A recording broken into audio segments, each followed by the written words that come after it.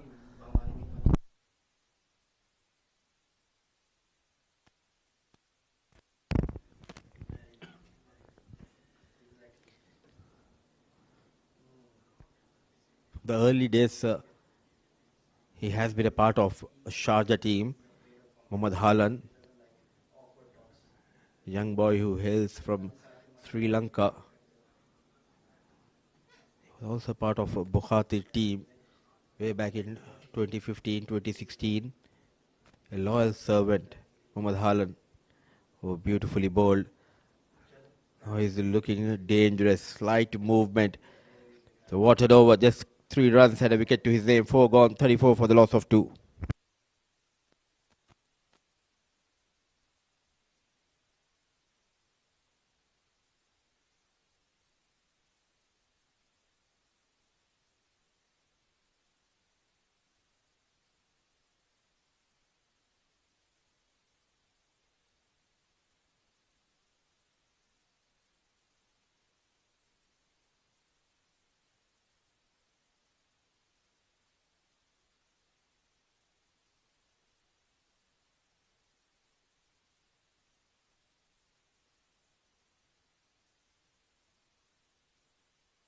Nilansh will continue into his third over.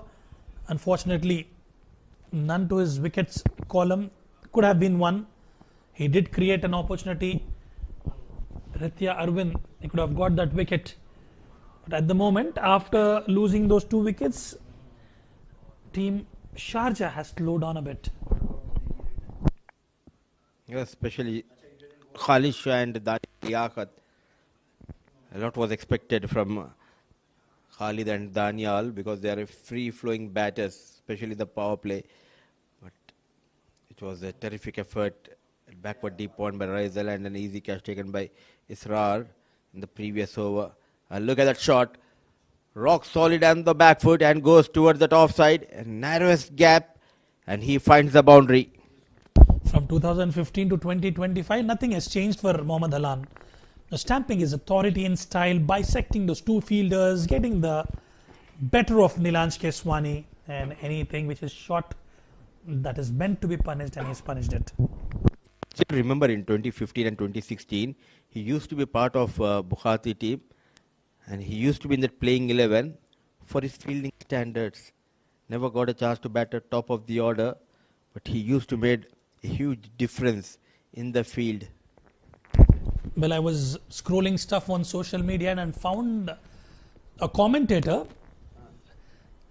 who's sitting right next to me, picking up a one-hander and celebrating it in the ongoing domestic tournament in the UAE. What a catch that was.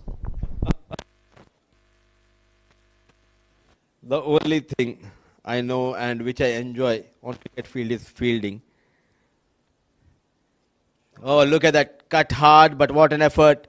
Certainly saving runs. Beautifully managed. And Nilansh, he's not at all happy. He saved runs, my dear friend. Because that column, that wicket column, still has nothing on his side. It will certainly be exasperating for Nilansh Keswani, especially when you're able to decimate a top order batter and unfortunately not going in your favor. And what a catch that was, Mudassir. I remember it was all over social media. It went viral, the one that you took, sticking to your basics. And a misfield again. This time it is Danish Qureshi. Even though at one stage I used to own a team, but I never had the liking to go at top of the order. The only reason was, you know the conditions here. It's really hot and humid.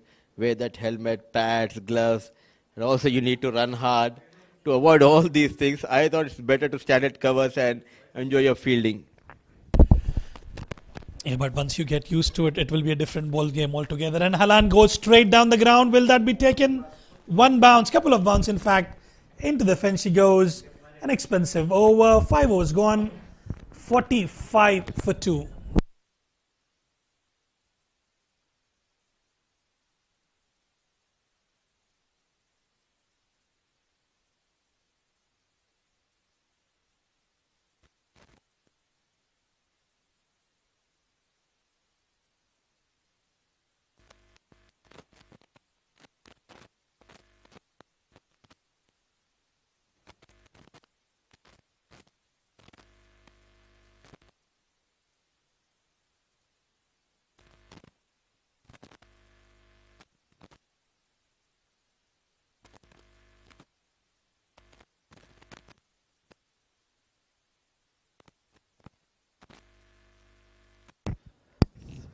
So one more over for Danish Qureshi, the final over of the power play, 45 on board.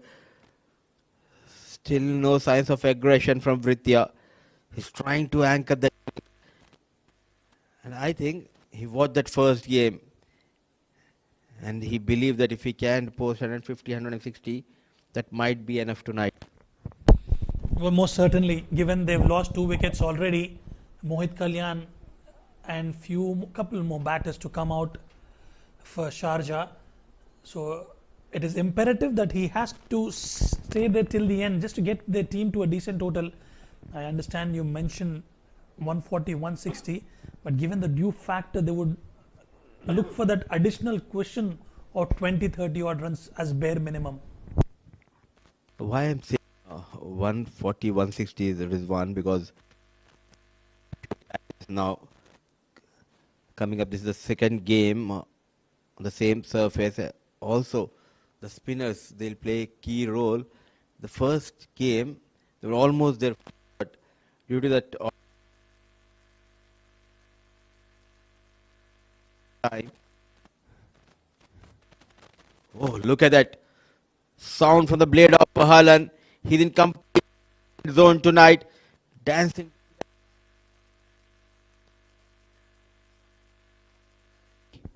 Well, he was on the bench, desperate for an opportunity. When you get that opportunity, you grab it with both hands. Pure display of class from Mohammad Halan. I've never seen him getting 50 on board with that 4. The anger and that hunger of Mohammad Halan, we are witnessing in his batting style. This is how rightly said by you, grab the opportunity with both the hands. You are not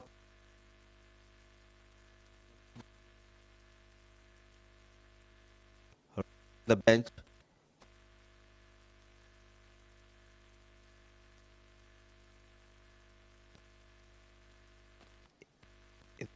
Arvind, time before he can play those big shots.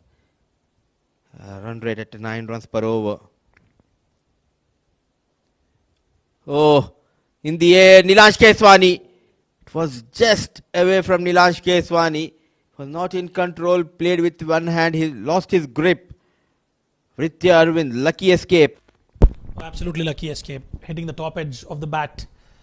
And I tell you what, at this juncture, with 2 deliveries left in the power play, you may not want to take that calculated risk. What is important at this juncture is to build up the partnership. The rework has to be done, and Vriitya Arvind holds the key. We know how technically sound he is, so a lot will rely upon him. You may not want to take that gamble at this juncture of the game. The final ball.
6 overs, 54 for 2, striking at 9 runs. I would still take it given they lost 2 wickets. They've done some damage control. Mohammad Halan doing well, 16 of 10.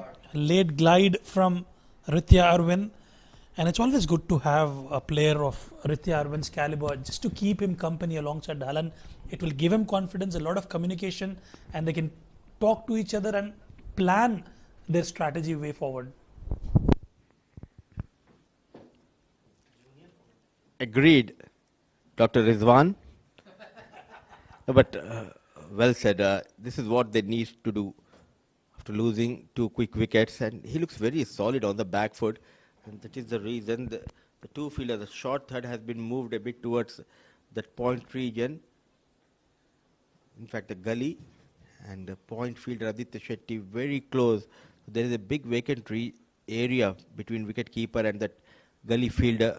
So anything towards the top 6 channel with the pace, you can use those fine touches. Oh, let it go, very watchful. Well, he saw Mohammad Halan trying to move a little bit horizontally and immediately change his length there, Aryan Lakra. Well, it's been Aryan Lakra, Nilansh Keswani and Ronak Panoli who've been contributing with the wickets in the bowling department, and today they've opted with Danish Qureshi to continue the 3rd over, and immediately, well, there's a call for his 2 and a fumble will get them a couple of runs. A tough outing in the field. He dropped a catch. Or there was an opportunity to create a Ayman Ahmed. And top of that, the due factor. Also not helping the cause of Ayman Ahmed. And it's always so pleasing to the eyes, these young boys. They were just 13, 14. The first time when I saw them. Played with one hand, very fine. Good work by Ramesh Shahzad. And they were taken care by Mr. Amin Farooq, the head of Dubai's team.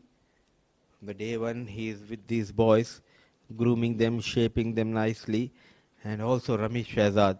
He always makes sure whenever Dubai plays, he's a part of Dubai team, just to be around these boys and help them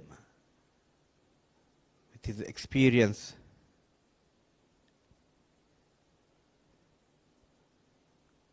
Another single for Vriitya. Yeah, making it tough, not giving away easy runs.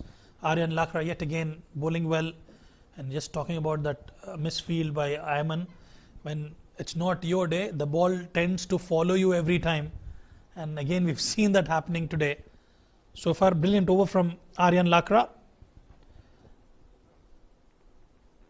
Outside edge, racing towards the boundary rope, and yet again it is Ayman. Will he stop it this time?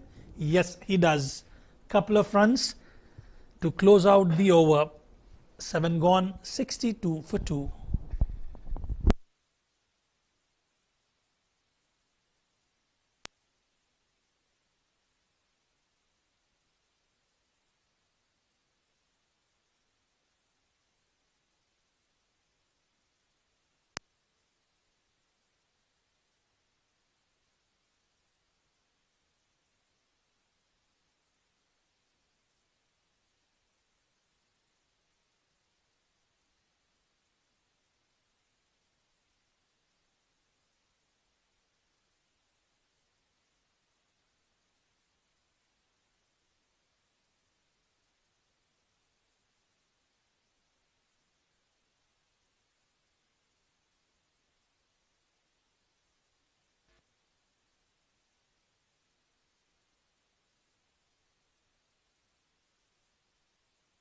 As anticipated, we are having Ronak Panoli in the attack. Has been brilliant with the ball as well as with the bat, and he's taken that responsibility to bowl the over number 8. And joining me in the com box is Ahmed Khwaja as Mudassir Ali takes a break. Much appreciated, Rizwan. Yes, Ronak Panoli has been having a fantastic tournament with bat, with ball, leading from the front. And 2 teammates right from age group level now opposing each other in the field, Vriitya and Ronak. And good to see they're in leadership roles as well for their respective D franchises. And they've led both teams with their performance. Oh, they let the ball and bat do the talking, both the youngsters leading from the front. Halan's batting has been a pleasant surprise, 22 of 15.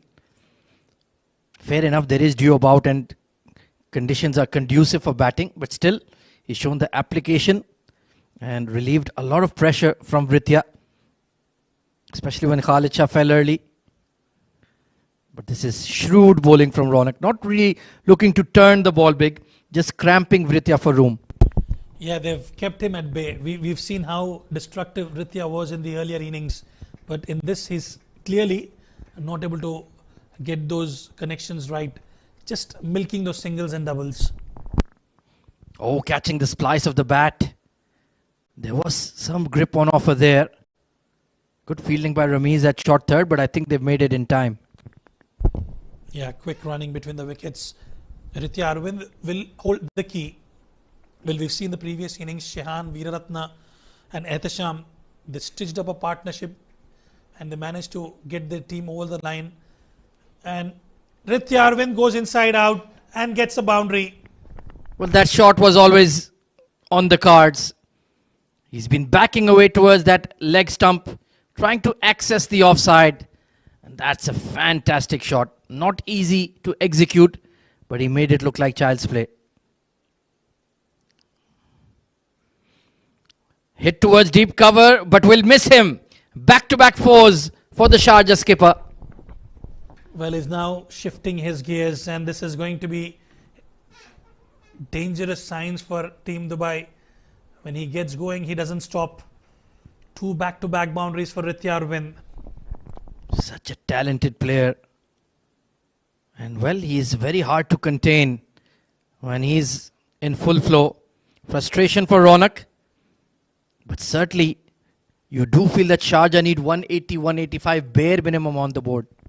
Oh, absolutely. Absolutely. Yes, the previous game was a close one. It went down till 19.5 overs. But given under lights, and especially with the dew factor taking full control, you need that extra bit of cushion. Quicker one will be pushed into the covers, and a bobble from Angad Nehru, pardon me, will allow a single. 76 for 2.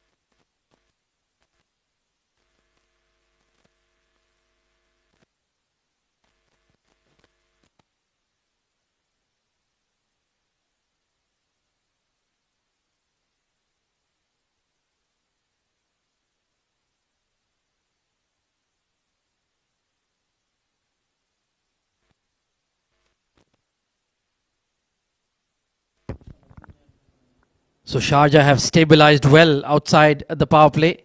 This partnership has been very productive. Vriitya Arvind once again looking in prime form. It's going to be Ayman Ahmed, right arm seamer, coming into the attack. Conditions are certainly difficult. There is a dew about. It's arrived very early this evening at the Sharjah Cricket Stadium. Ominous signs here for Team Dubai. Can they contain Vriitya and Halan? They need a few quiet overs here. Ayman certainly has that ability to provide that wicket-taking thrust for Team Dubai. Oh, excellent delivery. That leg cutter bowled into the surface. Yeah, starts off well. Ayman Ahmed did provide breakthroughs in the earlier games for Team Dubai. I think the last time I saw a bowler with such long hair was at international podium, Shoaib Akhtar. Absolutely. And it is certainly part of a fast bowler's makeup. Having that long flowing hair gives that menacing look. to the opposition batters when he's hurtling in, his lion's mane flying in the air. Just beyond the tram lines, it was touch and go.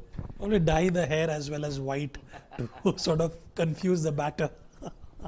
Yeah, maybe it could be part of the regulations. You can't have white hair.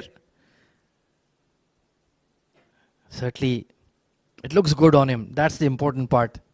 You need to have the pace and the ability to back up the look as well, and Eamon certainly does that. Well, he does carry it really well. Has been impressive with the ball as well in the tournament so far, and he would be looking to create some opportunities for the team. Beautifully glided misfield, and this will be a costly misfield. That's not on from Aryan Lakra. Well, timed it to perfection. That should have been stopped. Would have been just a single, but Aryan Lakra completely missing out while going through Aryan Lakra on that occasion. Was slow to react. It's a skiddy outfield. There's that water vapor sitting on the surface, making it very slick. And he was just a bit slow to get down. Unlucky there, Eamon. The fielding, apart from Rezal, has been a bit sloppy from Team Dubai. Unforced errors. That's much better. Chance for a run out at the non-striker's end. Halan had backed up a fair distance. We're talking about the fielding, Ahmed, especially with you on board, the ball tends to travel, because I tend to field as point region as well. It's not very easy because it travels much quicker, and you've got to be, your eyes should be glued to the ball to stop those. And in the process, you tend to hurt yourself as well. And because of that dew, the ball goes out of shape very quickly as well. Gets heavier on one side. And hence that bounce and follow through is not consistent either. Oh, what a sparkling shot from Vriitya. Absolutely classical. Well, Vriitya Arvind, what a shot that was. The previous one, yes, that was a tougher one. But this time, yet again, timing it really well, waited for it and carved it to perfection. As easy as you like. That is top drawer. World class from Vriitya Arvind. And Mudassar Ali had been mentioning, he's been trying to get a national recall. The kind of form he's showing in this D20, it's just a matter of time. 40 of just 26 deliveries, carrying the Sharjah batting on his back.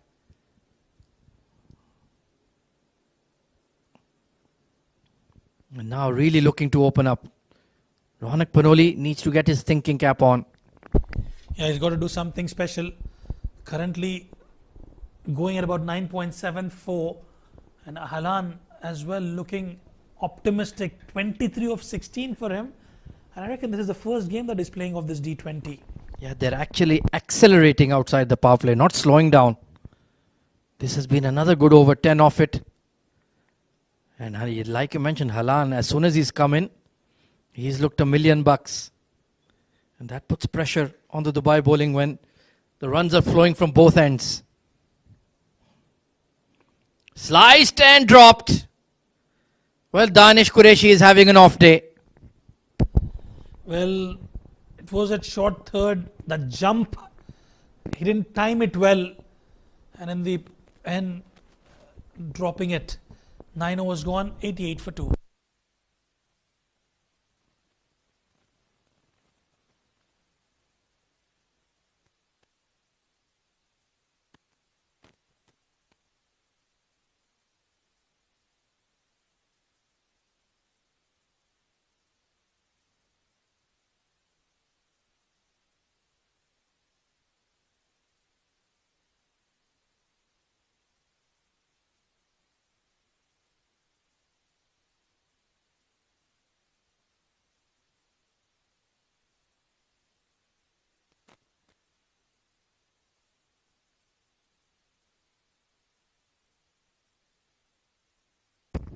So Aryan to continue into his second over. First over was not too bad, but it was from the opposing end.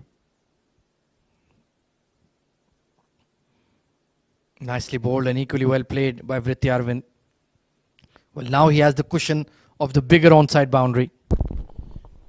Oh, absolutely. I think currently with 8 wickets in hand, as you rightly mentioned, it's a surface where you have so much of dew as well on the outfield. They would look to go beyond 180 run mark, given the kind of batting lineup team Dubai possesses.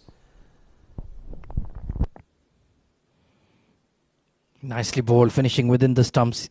Yeah, it's been a strange weather in the UAE. Even though it's cooled off, the humidity is back. So hence, that condensation sitting on the outfield, making it wet. So it's been difficult to predict. Usually when there's not a big difference between the temperatures overhead and in the night, you don't expect dew. Oh, what a great pickup to the onside, but straight to the fielder. It's the man of the moment, Rezal Nadir Shah, with another excellent catch. That was a very good shot from Mohammad Halan, but full marks to Rezal Nadir. You can't keep this youngster away from the cameras. A wonderful catch and a much needed breakthrough for Dubai comes through. Mohammad Halan will have to walk back. Sharjah lose their third, 25 of 19 for Mohammad Halan.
Usaid Amin coming in at number 5. Very fine bowling all-rounder.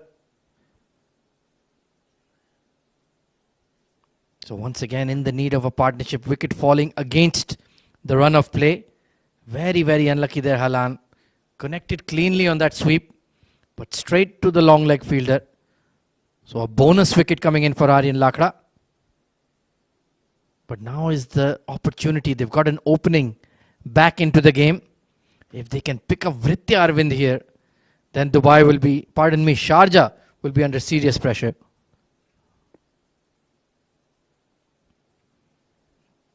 Keeping it simple. Oh, wonderful fielding by Eman at short mid. He wants to make amends.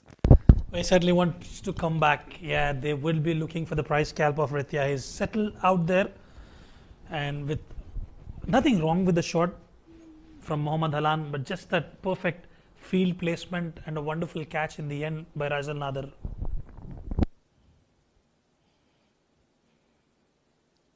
Chopped away towards deep cover to get off the mark. Well, will Vriitya Arvind change his game plan here, Rizwan, or continue in the same vein? I would expect him to stick around at least till over number 15. They still have the likes of Ayan Afzal Khan, who's looked good with the bat.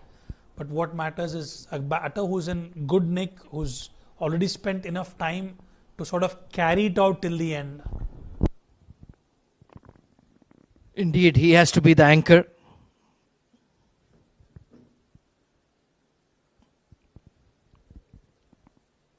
And in the end, it's a tidy over from Aryan, getting the much needed breakthrough. 91 for 3.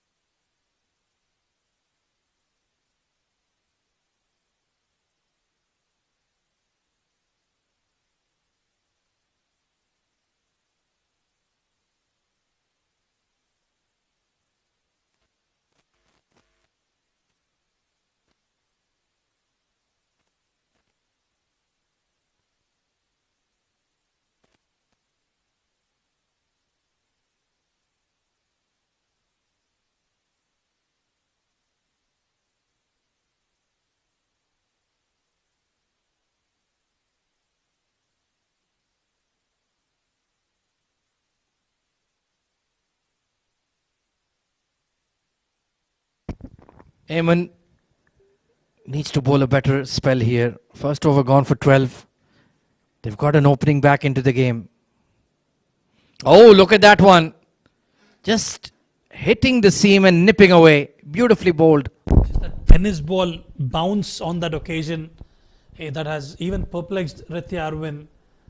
And just talking about the batting to come, they still have the likes of Mohit Kalyan, whom I've completely forgotten, alongside Taimur Ali and Ayan Afzal Khan. 3 more batters. They're backing Usaid Amin to come through. Certainly a promotion ahead of the likes of Mohit and Taimur Ali. He certainly is capable. Oh, that is delightful from Vriitya. Just walking across the sticks and ramping him for one bounce over the fence. Well, intelligently executed that shot. He knew where the bowler is going to bowl, Aman Ahmed, and using the pace on offer. Wow, look at that shot.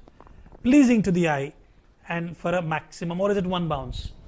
Almost went all the way. And that's the intelligence of Vriitya Arvind. He has so many shots, so many options.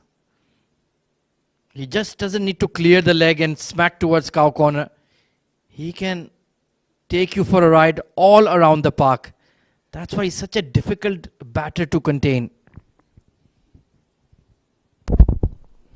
Very young age, but he has a lot of experience, and he's been in such situations many a times, and he knows how to rescue the team out of danger. Yeah, at just a tender age. He's only about 23, 24 at best. But like you mentioned, he's been there, done that in global franchise leagues for the UAE national team. And that is certainly paying off in this D20 for Sharjah. That's yet another magnificent innings from Vriitya Arvind. Oh, he almost yorked him. This is a good battle between Eamon and Vriitya. Brilliant comeback from Aman Ahmed. I thought for a second that would have dismantled the furniture. Beautiful delivery, missing the off stump by a whisker. You're trying to be a bit too cute there, Vriitya, looking to tuck it on the onside. Pinpoint Yorker almost did the business, and he enjoyed that delivery. It's a good tussle going on between a quality fast bowler and a smashing batter. Inching close to his personal milestone, Vriitya Arvind, 47 of 32. He's taken that responsibility. Oh, he most certainly has. Caught him by surprise, that full toss. He's been playing those quick fire cameos in the last 2 matches, not crossing the 50 milestone, but tonight looks like he's good to go all the way. Well, the beauty about his batting has been the adaptation to the situation of the game. As and when there was a need from the team management to go after that biggies in the power play, he's delivered that to you. Today, he's seen wickets falling at regular intervals. He's hunkered down a little bit and he's taken that responsibility of the sheet anchor role. Well, this is a sign of a quality batter. Yeah, you're spot on. Khalid Shah falling early. Daniel Liaquat couldn't perform as well. Solid off drive from Usaid. Looks like the ball is coming on very nicely onto the bat. Mohammad Halan as well, departing after the 3 wickets. And he's taken that ownership. He knows the matter of fact that if he stays out till the end, the team are in a good position and they can get to a respectable total. Yeah, the special thing about him is he will occupy the crease and score briskly as well. So it really is a joy just to be batting alongside him. You never feel that pressure of the run rate at all. It's been a decent over from Eamon though. Ping towards deep cover and good fielding. Rezal is a one-man army on the offside boundary. Another excellent stop. 98 for 3 at the end of 11.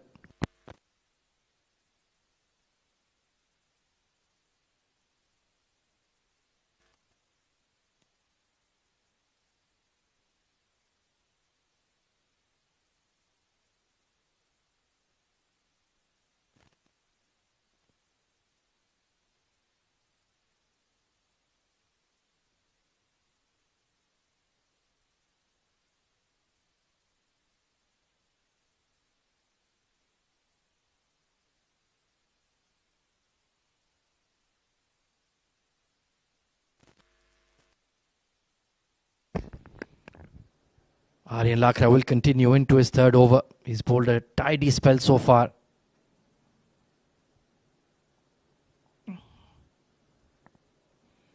The call is for 2. And they will make it through. Yet another half century in the D20 this season for the sparkling Vriitya Arvind. A man in some scintillating form, Vriitya Arvind.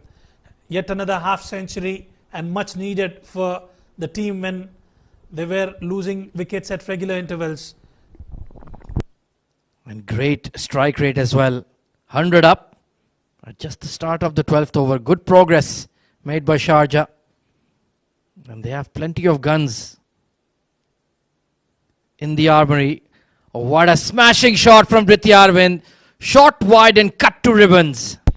Oh, you can't afford to offer width to Vriitya Arvind. Quite strong towards the square of the wicket on the offside. Easy pickings. He knew where the field was placed and yet again finding the fence. They did not even bother chasing it. They knew it's gone. So a rare loose delivery from Aryan. Just the dew making it difficult to grip the ball.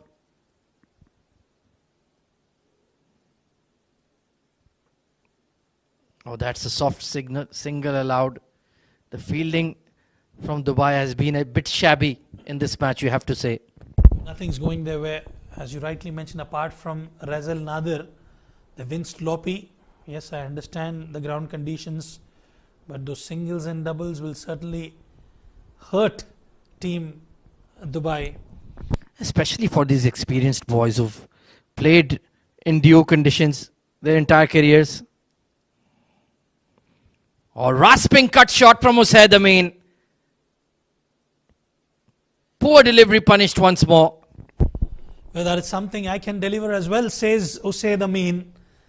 Not learning from his mistake, but this one waited for it, and what a shot that was. Using that pace on offer, Usaid Amin gets the better of Aryan Lakra. Great bat speed and even better placement. So now they are accelerating once more.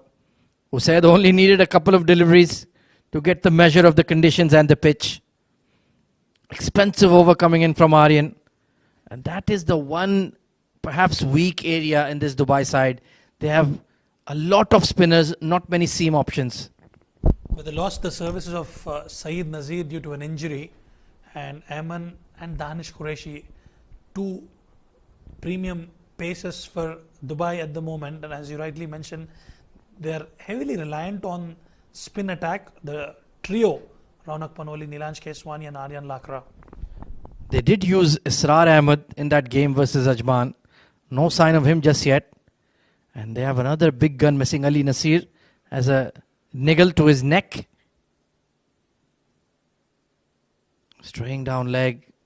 I think Aryan felt that it had brushed the pad, but umpire Nadeem Anjum disagrees. So their fast bowling resources are a bit light in this D20. Maybe as we progress down the line, they'll recover and be fully available. Up and over extra cover and beats the deep cover as well. Spectacular shot from Usaid. But the good sign for Sharjah, runs coming from both the ends, not just Vriitya Arvind.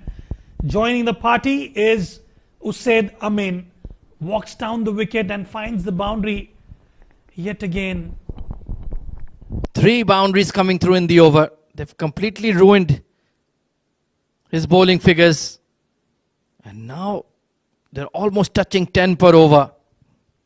We might see another 200 game here, but this time Dubai might be chasing. But the foundation is certainly set for a big total. Still plenty of batting to come, but they have shifted gears early on, Sharjah. Ominous signs for Raunak Panoli. And very smart batting. Just keep it pushing along after taking Aryan Lakra for a ride. 115 on board for Sharjah.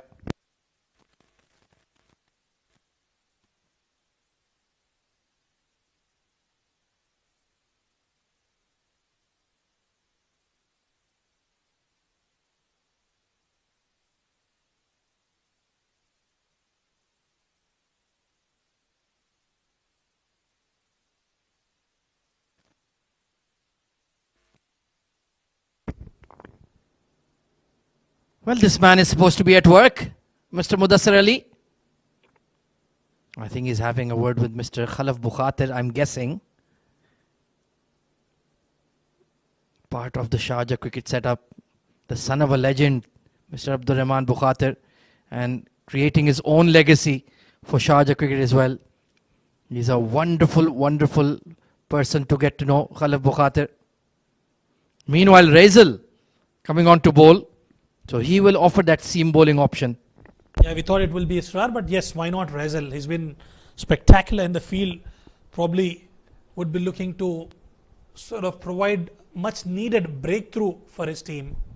And we've seen the young fast bowlers creating an impact in the D20.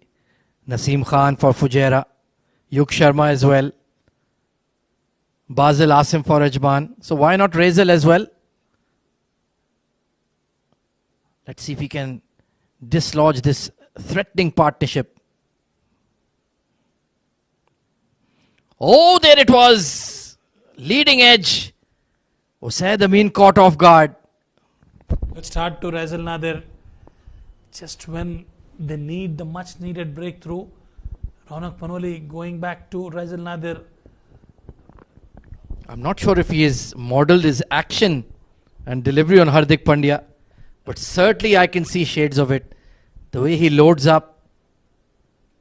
Keeps an eye on the batter. Oh, delightful. Delightful from Vriitya Arvind.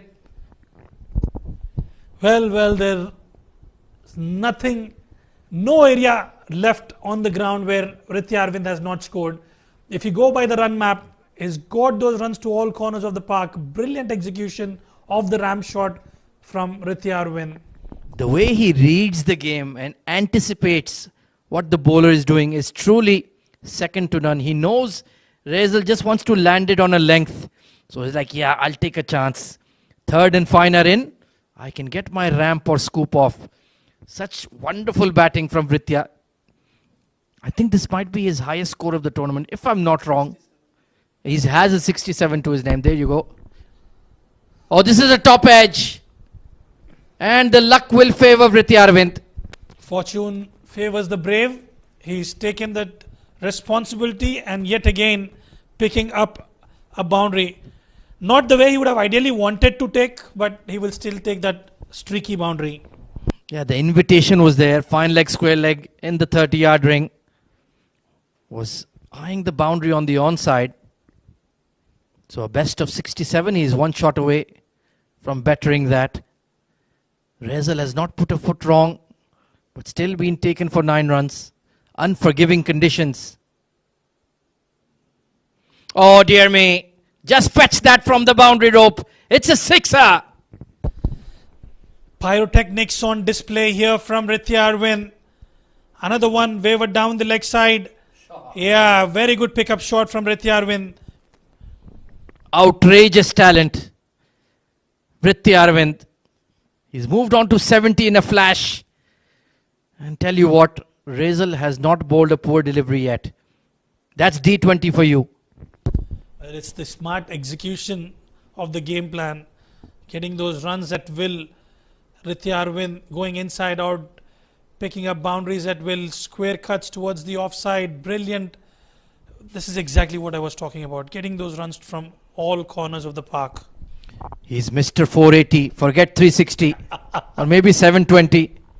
He's going beyond the 3 dimensions known to man. And pressure on Dubai. Big time pressure now. They are going at above 10 per over. 200 chases on the cards.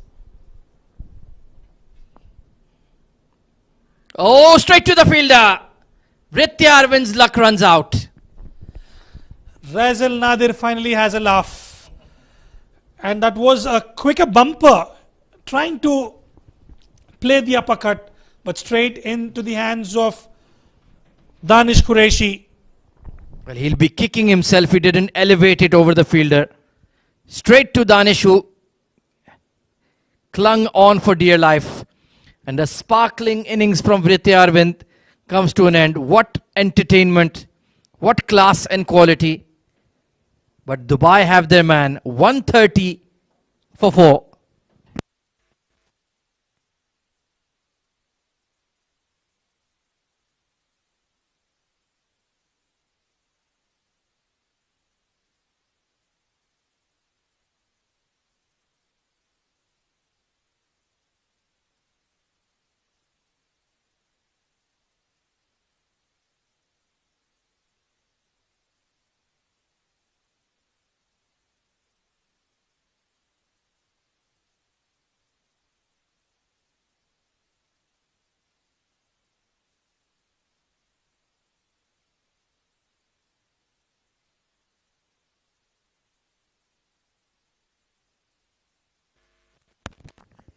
So another man in good form coming in at 6, Mohit Kalyan.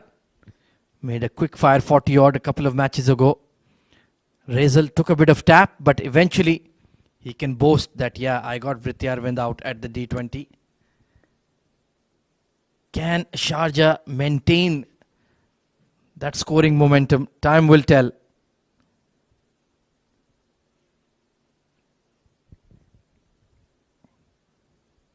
Good finish to the over. Finally some success. 130 for 4.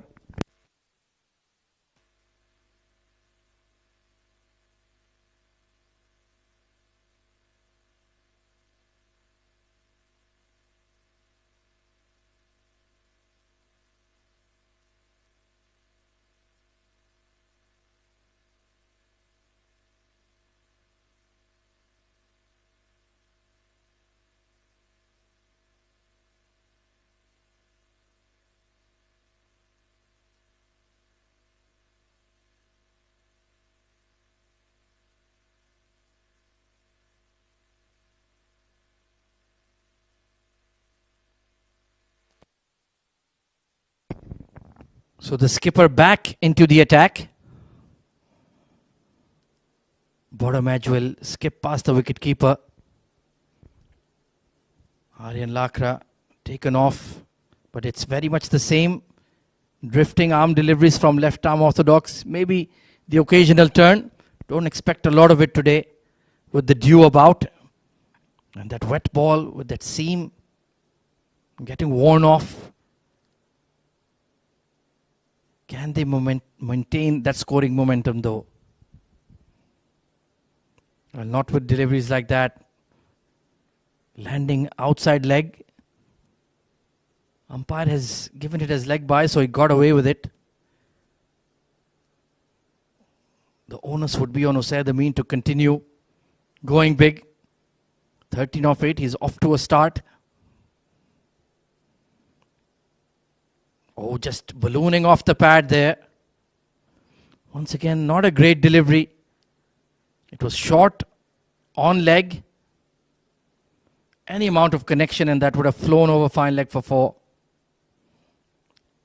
Flirting with danger is Ronak Panoli.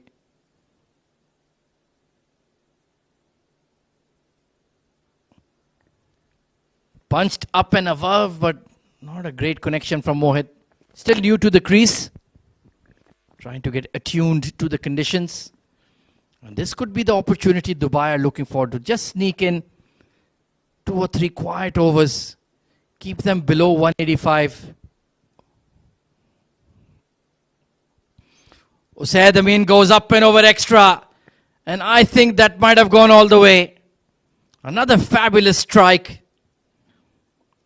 Not an easy shot to play. On the rise. Looks like 6 runs to me. We'll get a boundary check. But that's a brilliant shot. Like I mentioned earlier, he is plenty capable with the bat, Usaid Amin. And he'll be the one looking to do the counter attack on Dubai after Vriitya's departure.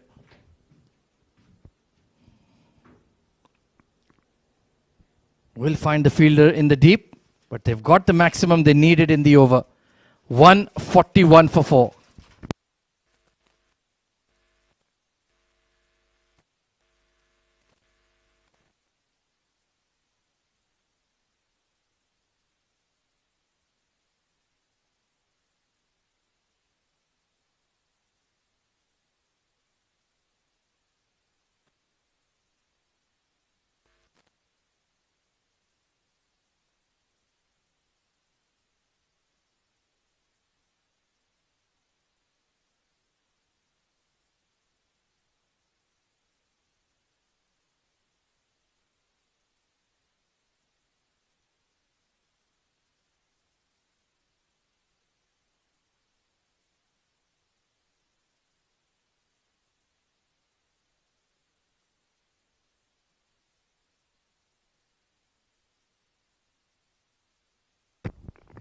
Well, as you can see from Shamim Abdul Bashir,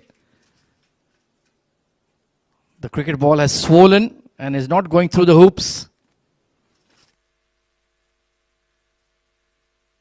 Nuisances for both the batting and bowling sides.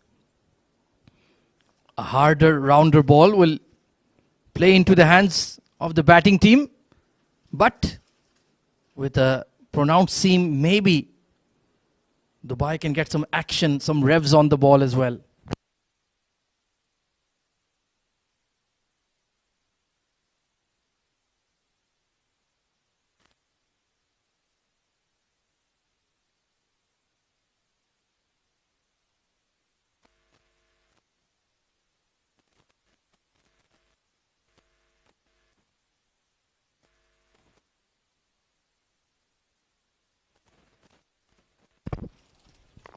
So the senior players in the side in deep discussion. It's going to be Aryan back into the attack, a change of ends. Now he's coming in from the Sharjah Cricket Academy end with the shorter onside boundary. Let's see if he can make something happen with a newer ball. But they're well and truly on target for 200 here. Team Sharjah. Usaid is looking in great touch, 20 of 11.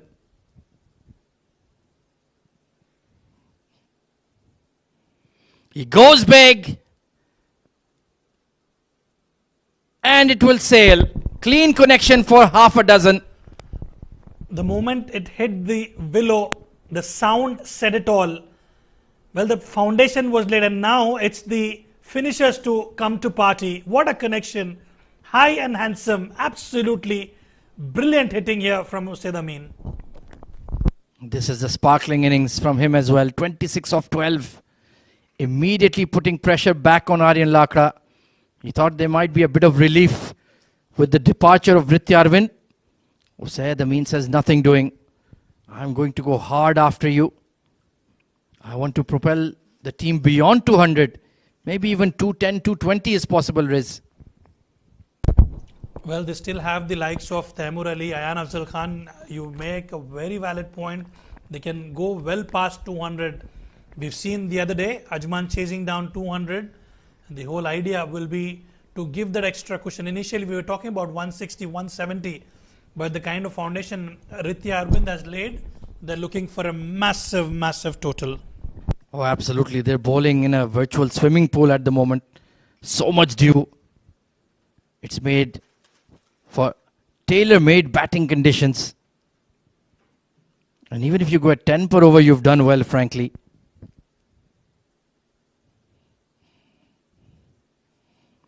Outside edge. The luck is favoring the home team. 30 of 13 deliveries.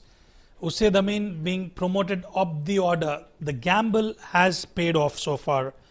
Initially it was Danial Liaquat, and now unfortunately the gamble of Danial Liaquat didn't work in their favor, but Usaid Amin, where he's putting up a show here. Yeah, full credit. They came out with an aggressive mindset, looking for a big score. And that's exactly what they've promoted. First Danial, it didn't pay off, but Usaid Amin also, just to keep that momentum flowing. And full credit to Vriitya as well, who was in a very attacking mindset right from ball one. Oh, absolutely. Always contributing with the bat behind the stumps. Brilliant over so far for Team Sharjah. Can they maximize it from here on? Oh dear me, toe end. And Danish will not get there. Frustration for Aryan. Well, absolutely, he can't believe it. Outside edge, and the ball trickled away towards the boundary ropes. An expensive over, and unfortunately for Aryan Lakra, it will be another boundary. When it rains, it pours. They've taken 15 of 4 deliveries. And adjust the field all you like, but there's no fielding coverage for a genuine outside edge. Ramesh Shehzad is very fine at short third, as is the backward point and cover point.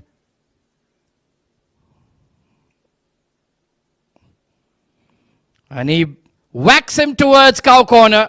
Pardon me, square leg. And it's a skimmer for 4. Power hitting at its best. He knew where the field was placed. He initially was looking for that ram shot, given that they do not have that fine leg inside the circle, nor a fielder there. But he finds the gap yet again, Mohit Kalyan.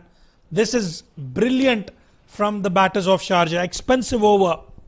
He brings out the broom to great effective fashion. Couldn't find the gap on the cut shot. But they've taken plenty in this over. 160 on board.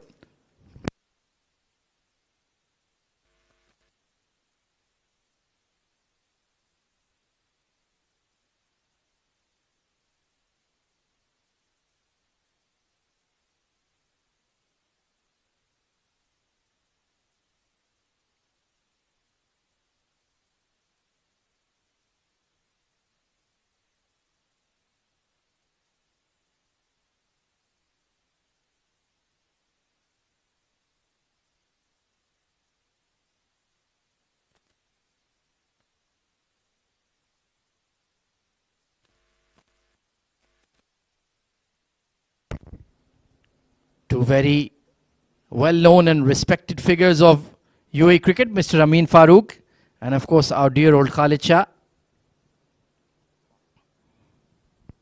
A beautiful shot. Usaid Amin finding the gaps with precision. Was slightly short, slightly wide. Not a bad delivery.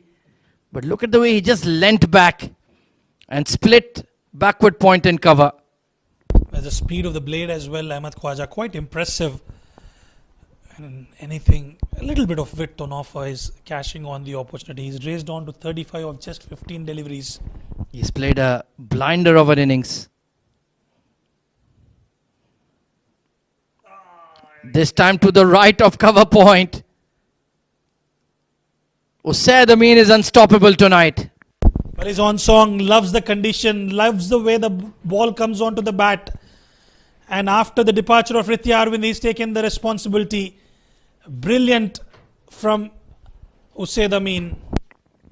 Well, once again, we have to consult the record books for the fastest 50 in the D20. This is certainly right up there. Still has a bit of work to do.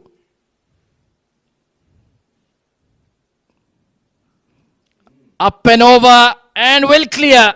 Fetch it from the stands. 45 of just 17 deliveries.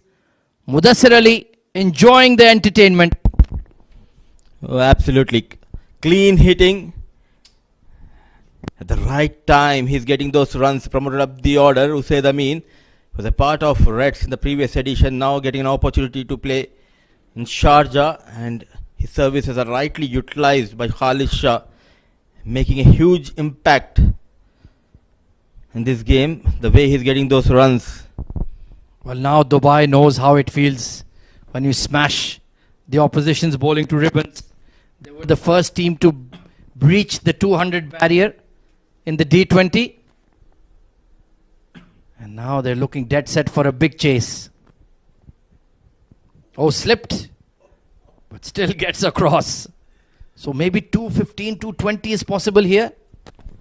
4 more overs to go. Yes, why not? When you have someone like Mohit Kalyan and Usaid Amin in the middle, and the ball nicely coming onto the blade, the dew factor playing a key role in this game, and looking solid is Sharjah.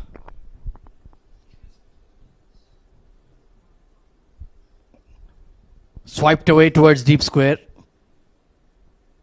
And remember, it was Vriitya who wanted to bat first, so he knows he needs that 215, 220 sort of score. And we were a bit surprised when you came and you said that Sharjah winning the toss, they opted to bat first. We thought it's not a clever decision from Vriitya, but the batters, they are backing the decision of the captain. Top edge. Ballooning over the keeper. Ronak will rein it in. But once again, the damage has been done. Plenty taken in that over. 18 of it, in fact. 178 for 4.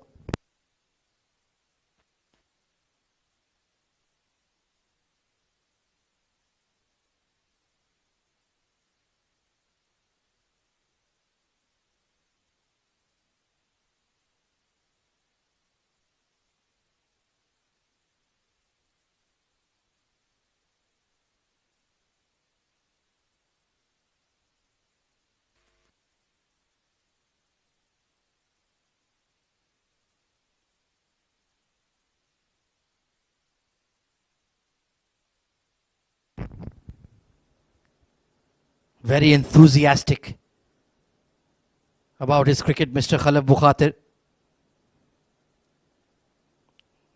Very, very involved on the national cricket scene, not just Sharjah. Taking over from a living legend that is his father, the father of cricket in the UAE, we fondly call him, Mr. Abdul Rahman Bukhatir. Ayman Ahmed. A great start. Well executed, wide Yorker. The spinners have been dispatched to all parts of the Sharjah Cricket Stadium. It will have to be the seamers for Dubai to get the job done. Danish really struggled in the power play. Ayman bowled up a couple of decent overs.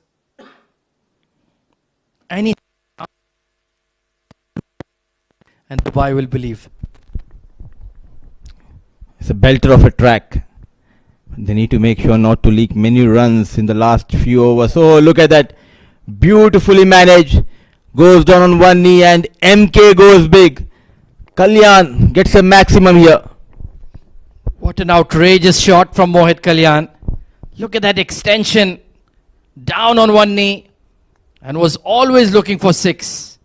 That may be the shot of the night.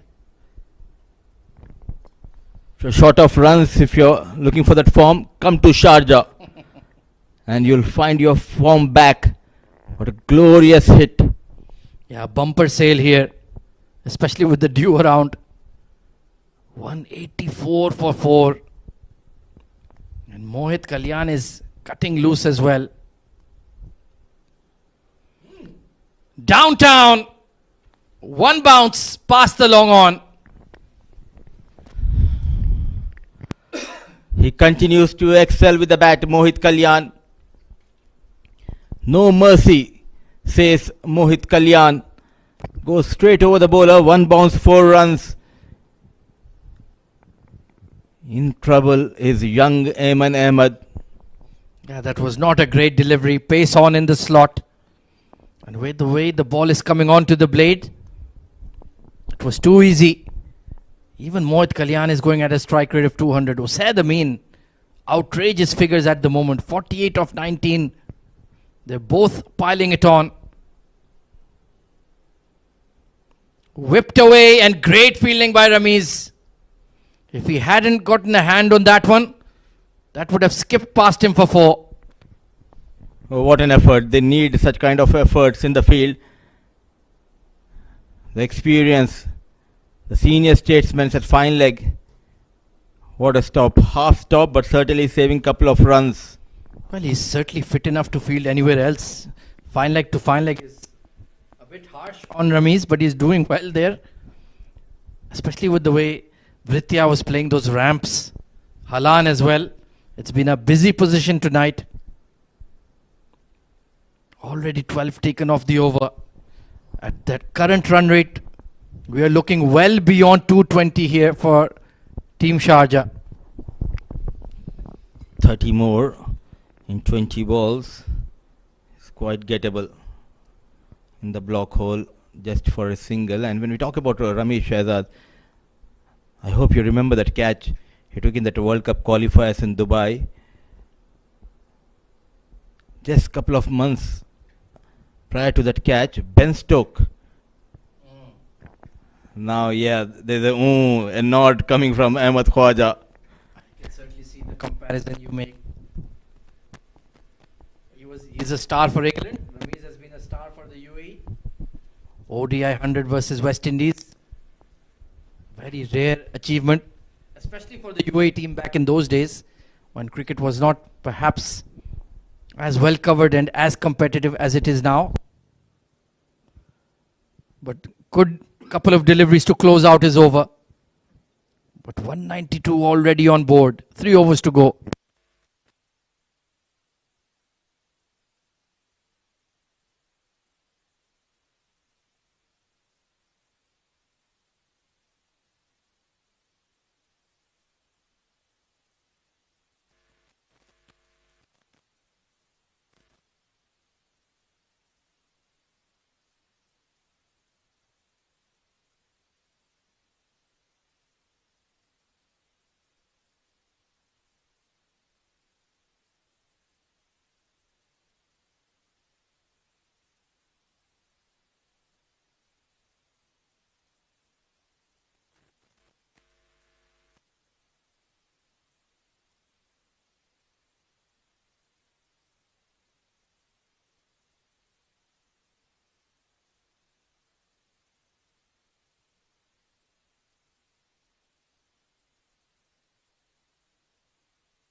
Final 3 overs. Razel getting a second over. And a fabulous half century by Usaid Amin. Just 21 deliveries taken. What an outstanding knock. What a time to get a half century. The big names were back in the hut. This man, he arrived and got a brilliant 50 in just 21 balls. A huge difference, a huge impact in this innings. Oh, beautifully bowled. Just followed Mohit Kalyan there. Razel, he's stood up to be counted when all the Dubai bowlers have been under tremendous pressure. Just 17 years old. Was a star for ACC under 16 UAE champion side. He took that blinder of a catch to get rid of Khalid Shah. Inside edge. Will only be a single. Yeah, he certainly has a big heart. He's not been overawed by the occasion, by the spotlight, playing at this venue. So he's mature beyond his years. He was rightly taken care by Mr. Amin Farooq for ages. From his young days, he was with Mr. Amin Farooq, and that guidance clearly helping Razel Nadir. Hit hard towards long off and straight to the fielder. Razel Nadir gets his second, and that too of the danger man. Sharp as a razor, Razel Nadir delivering at the right time. Look at that change of pace is slightly fuller, a bit wider towards the top stick channel, and the fielder at long off making no mistake. So Razel strikes for the second time. A wonderful knock comes to an end. Usaid Amin, a night to remember for Amin. Wicket number. One more wicket goes down, in fact.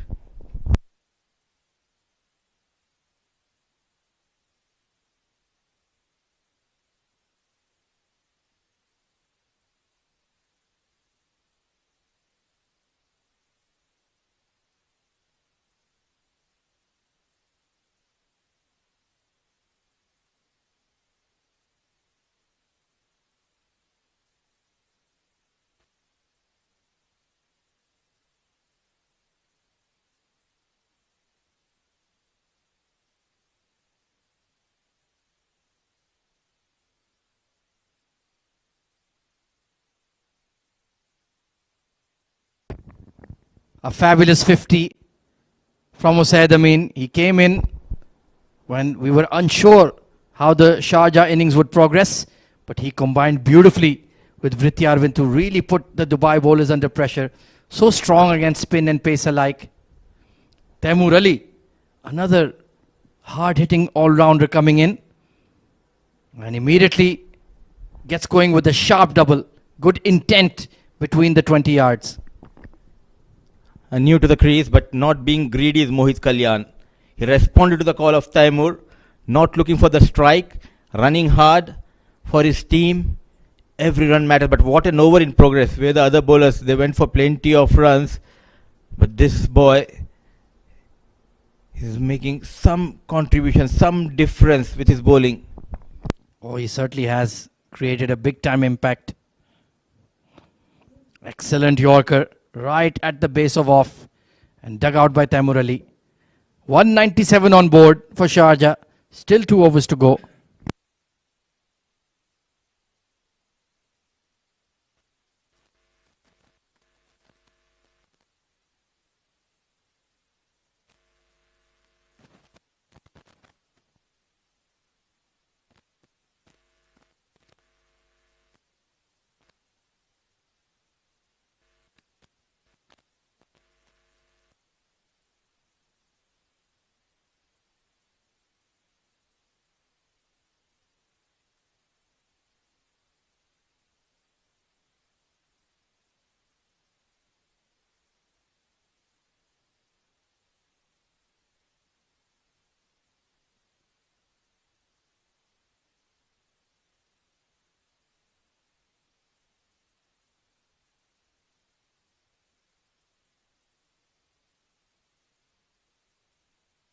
So Danish back into the attack to bowl the penultimate over. Good start. Wide Yorker executed well. Highest total of this tournament. A total of 200 was chased down by Ajman. 201 belongs to Ajman. Now Sharjah looking to go beyond that 201. Easily. They should be looking at 225 really. Outside edge and short third is too square on that occasion. Streaky boundary for Taimur Ali. And with that 4 runs, 200 comes up for Sharjah in quick time. Lucky runs. A juicy full toss, not a proper connection. But what matters are the 4 runs for Taimur and more runs for Sharjah. Yeah, not a great delivery from Danish. Bowled a very good spell in the power play. But since then, the wheels have come off a bit for Dubai. And certainly will be chasing the biggest score of the tournament. Very capable. Another outside edge. Ballooning over Ayman. However they come, Sharjah will take it. Losing some calories here, Ayman Ahmed. Very busy in the field, fetching the ball from the boundary line. Another 4. The same direction. So back-to-back 4s for Taimur. And not great bowling from Danish. That was just length. You know Taimur Ali is going to swing, come what may. Testing times for the men in blue. Spoiling Danish Qureshi's bowling figures. That has been flayed towards deep cover. And will carry for a monster 6. Taimur Ali got back-to-back boundaries. Now it's time to better that with a maximum. What a connection. It was a bit fuller and clear that longer boundary towards that off-stick channel with ease. A mighty blow. A free swing of the arms. And he has sent that one way back. Danish Qureshi under the microscope. And he's being dismantled here. Oh, it's 6 more. Back to back. A repeat dose by Taimur. Bowling as per the field, but providing that pace that is helping the cause for Taimur and for Sharjah. It's raining 6s.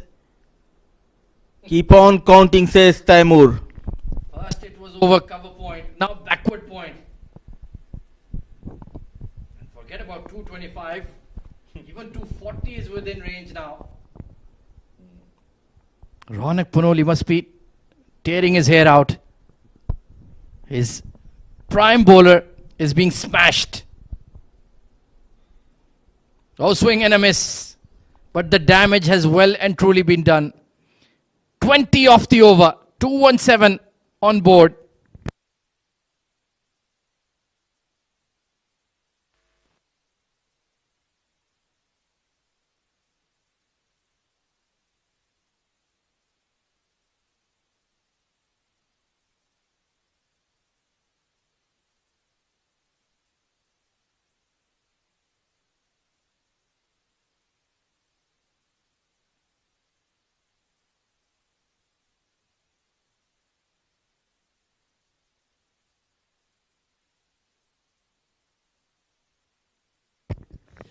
Well, to compound Ronak Panoli's problems, they're late with their overs here, Team Dubai. So an extra man in the circle.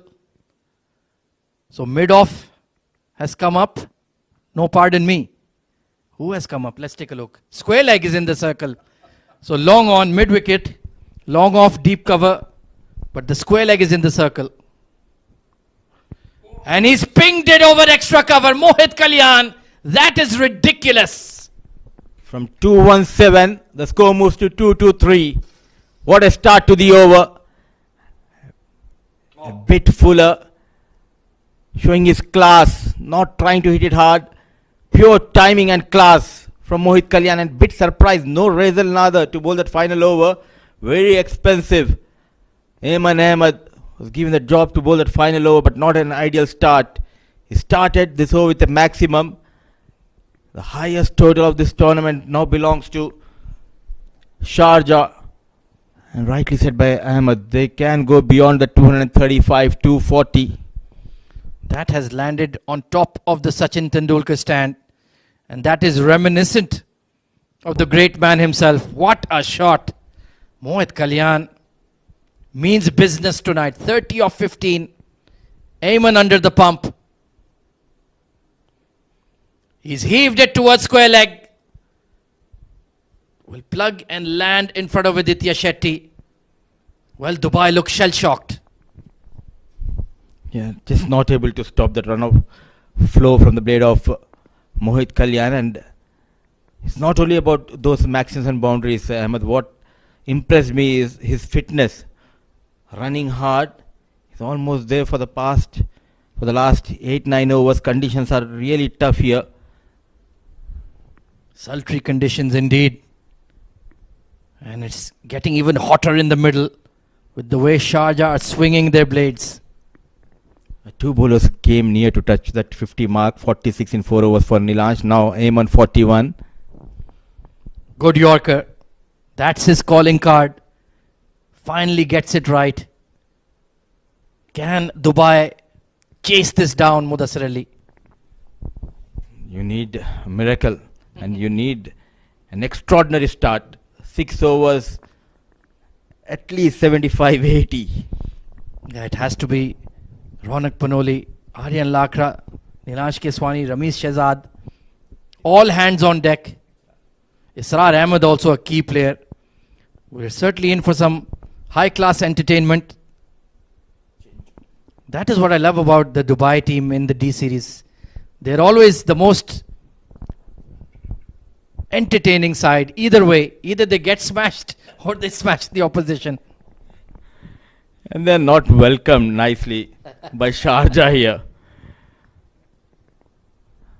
A mammoth total. Still a couple of deliveries left in this over, but good comeback after going for a maximum change of pace. He's trying his best. I needed to do that a lot earlier. Oh dear me, full toss is flicked. And nobody at that square leg position. Too easy for Mohit Kalyan. The penalty causing them more damage here. 5 fielders inside the 30-yard circle. No protection in the deep and full advantage taken by Mohit Kalyan. On top of that, an ordinary delivery. You're asking for punishment, trying to bowl in the block hole. Easy picking for Kalyan.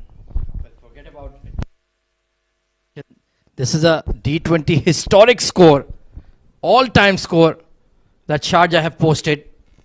231. My word. The men in blue have their work cut out tonight. Final ball of the innings. And he beats him. They will steal a single. 232 in 120 balls amassed by the powerhouse Sharjah batting lineup. What a performance.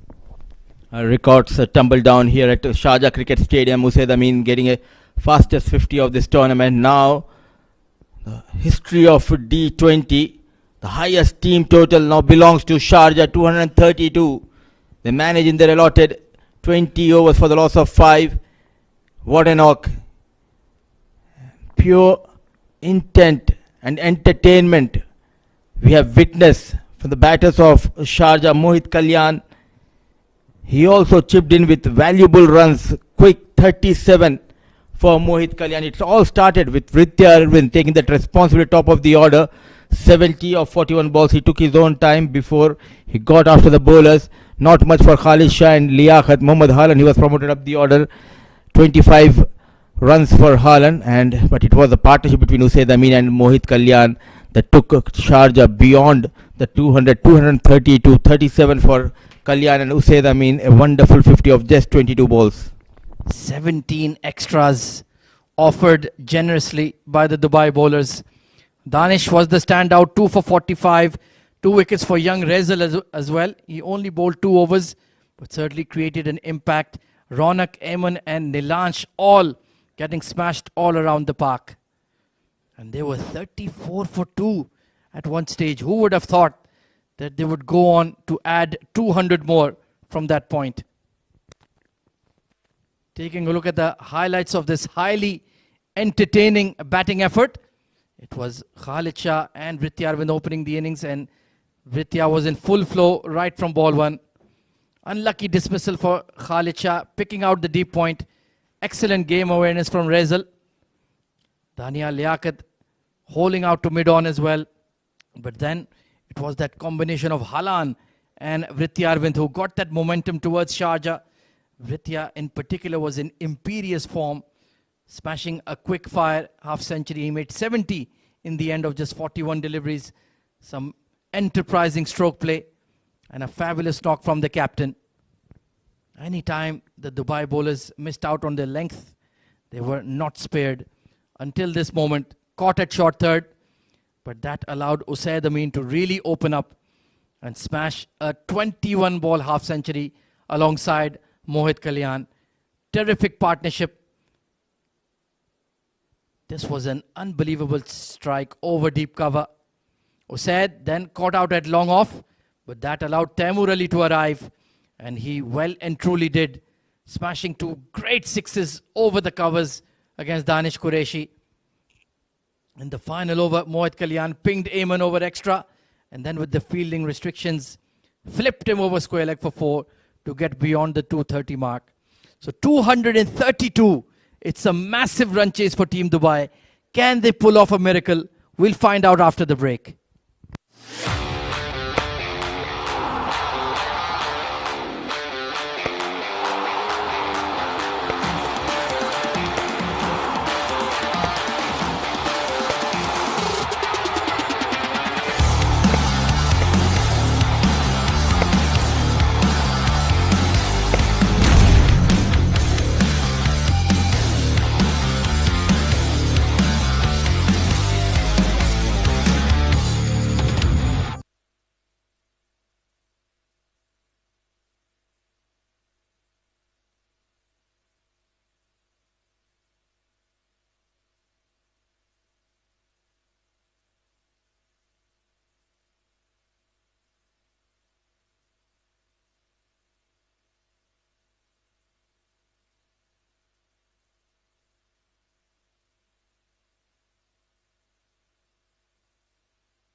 Runs galore here in Sharjah Cricket Stadium. It rained sixes in the first innings.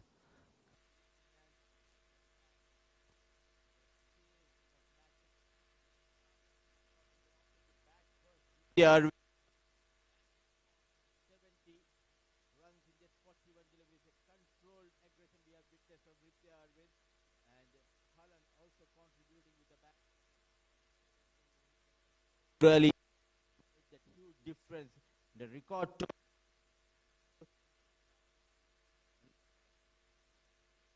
20. A team posted a total of 230 to the highest total now belongs to Sharjah. Plenty of runs leaked by the bowlers. It was Raidal Nadir who was economical, keeping in mind the other bowlers went over 11 runs per over. Couple of wickets for Raidal, just bowled 2 overs going for 20. Danish Qureshi, a bit expensive.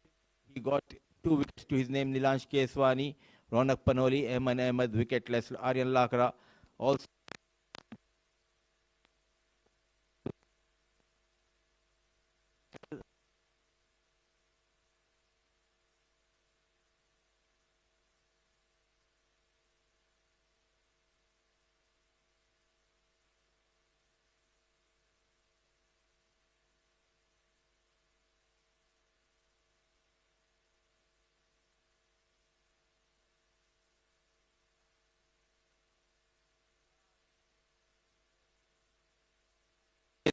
Raidal Nadir, trust me, he can bat, he can get you those quick runs in the power play.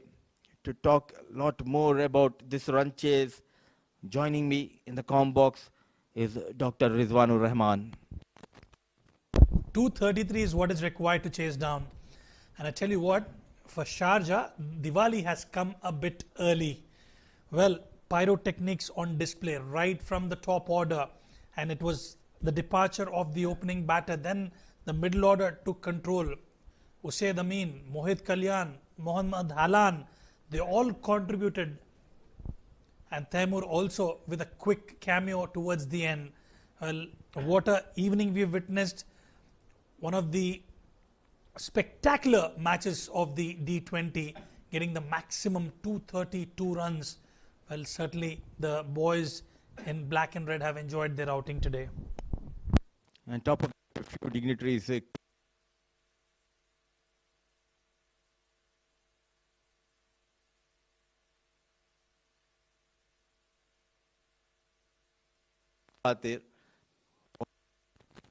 This game close. Now it's up to the bowlers to defend that.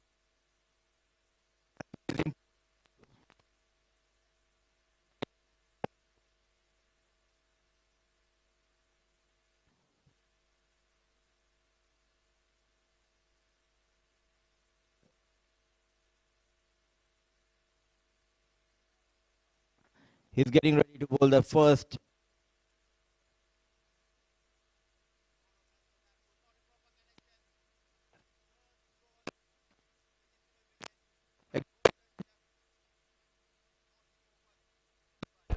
What a start for Ayan Afzal Khan. The skipper, Vriitya Arvind, giving that responsibility to Ayan Afzal Khan, and that got the better of Ronak Panoli. Quicker one hurried on to Ronak Panoli, was trying to go big towards the onside and straight into the hands of Ayan Afzal Khan.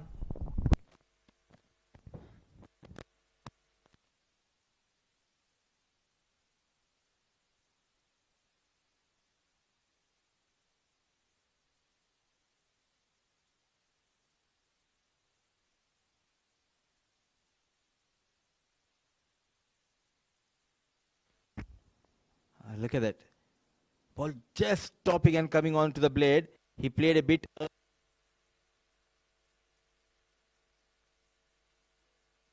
Dubai, the top run getter for Dubai, is back in the head. The captain Ronak Panoli on the very first ball. I fell to Ayan Afzal Khan and walks in Nilansh Keswani. Khalid Shah behind the stumps, making those adjustments because it's a left-hand back. Attacking field. If there was one man who could get off to a flyer, it was Ronak Panoli. and getting that wicket will give you a lot of confidence for team Sharjah and Ayan Afzal Khan. Nilanj Keswani watchfully played.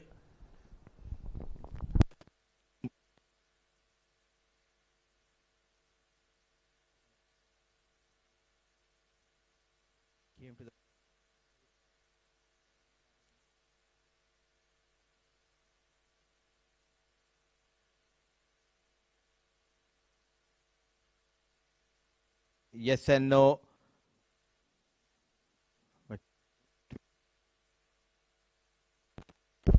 Well, it's to do with the required run rate. You need to score at about 11.85 runs an over, so you basically need that foundation in the power play. We were talking about it in the first innings, at least get close to 70 odd run mark. With that wicket, when they lost that wicket, it has dent the batting lineup of team Dubai. Razel Nadir will face the tunes of Ayan Afzal Khan for the first time. right.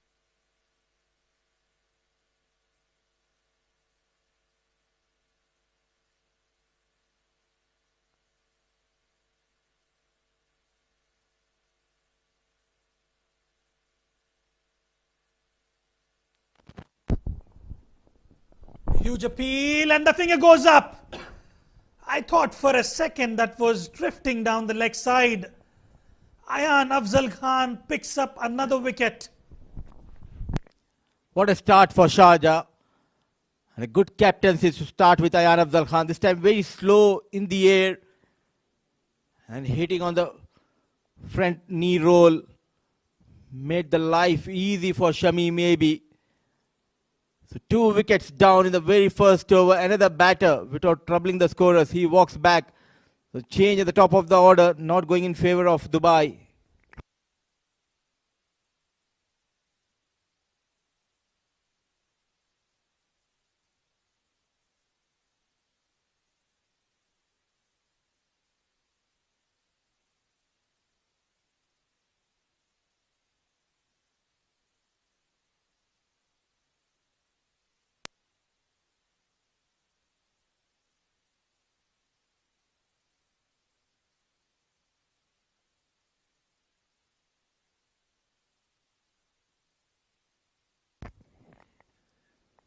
Adorable Afzal Khan. The wonder boy, the wonder kid. Bowling first over, got 2 wickets. Israr forced on the back foot, another loud appeal. One more time, he agrees with Ayan Afzal Khan. Shami maybe, without thinking much, the finger goes up. He came in, said hi, hello, and he walks back. Israr Ahmad. Well, batters check in and batters check out. Beautiful delivery. And yet again, Shami maybe without any hesitation giving it out. Israr Ahmad will have to depart for a golden duck. Team Dubai are in all sorts of trouble. They lose wicket number 3.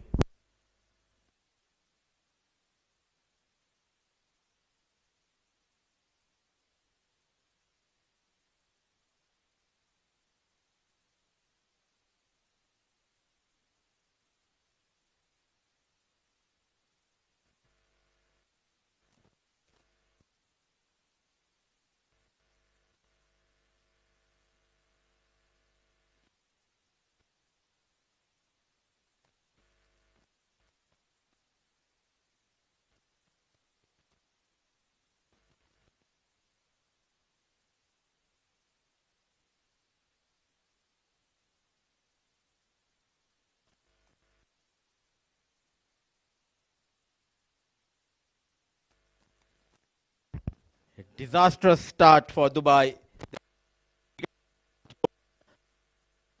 The man who got a half century, the fastest in this tournament, 50 of just 21 balls. So Said Amin is getting ready to bowl the second over. So the plan is clear. The spinners in the action and half stop, driven nicely by Nilanj Keswani. They are making Dubai, but what an over one. Yeah, opening up for Team Sharjah. Everybody has contributed today. Well, it's not over until it's over, but I think Team Sharjah are looking extremely confident, and couple more wickets they'll hit the lower middle order. As of now, they need to think to build a partnership. Runs will come. All you need to do is be calm and patient. And also, the margin that will affect their net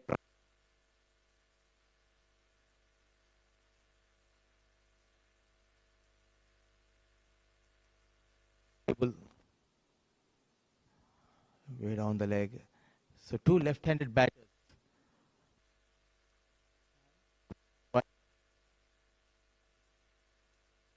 Of overs, it's a belter of a track. What do you expect? Well, as you rightly mentioned a bit earlier, you need to weather the storm. You just have to steady the ship, hunker down a little bit, and go steady and slow. As we speak, Mohit Kalyan will cut it off towards the deep third region. Yeah, Vaibhav Govekar, another prolific batter. Nilansh Keswani as well. They still have the likes of Aryan Lakra. It's all about applying yourself. And you rightly mentioned, yeah, you may drop down if you lose the game. But just to ensure you keep the net run rate intact, you just bat deep.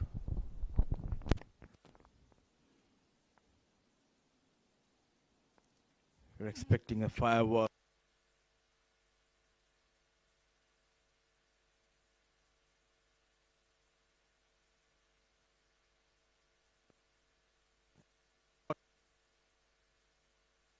Surface, Rizwan. So much of turn, that too with the new ball. Yeah, absolutely. We've seen that from Ayan Afzal Khan and now Syed Amin. When we thought it would be a straightforward chase, yes, 230 is a mountain to climb, but the ball was certainly coming onto the bat. But Khalid Shah sticking to the spin option. Started off with Ayan Afzal Khan and now Syed Amin doing exceptionally well so far. So much difference when we talk about the bowling style as well as the pace he's bowling, wherein Ayan Afzal Khan was very slow in the air. Thick outside, no slip in position, ball racing towards the fence, chased by the fielder, Vriitya Arvind. An awkward slide from Arvind, but couple of runs will be added to the total. Still searching for that first boundary, Dubai. 2 done, 8 for the loss of 3.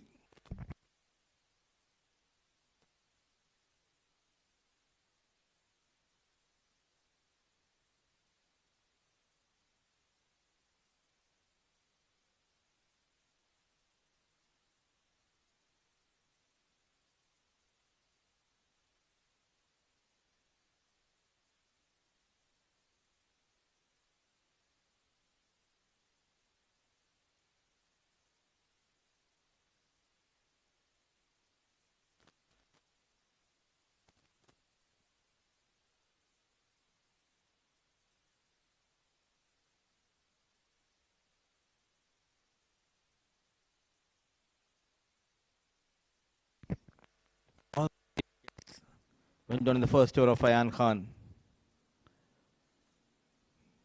The length.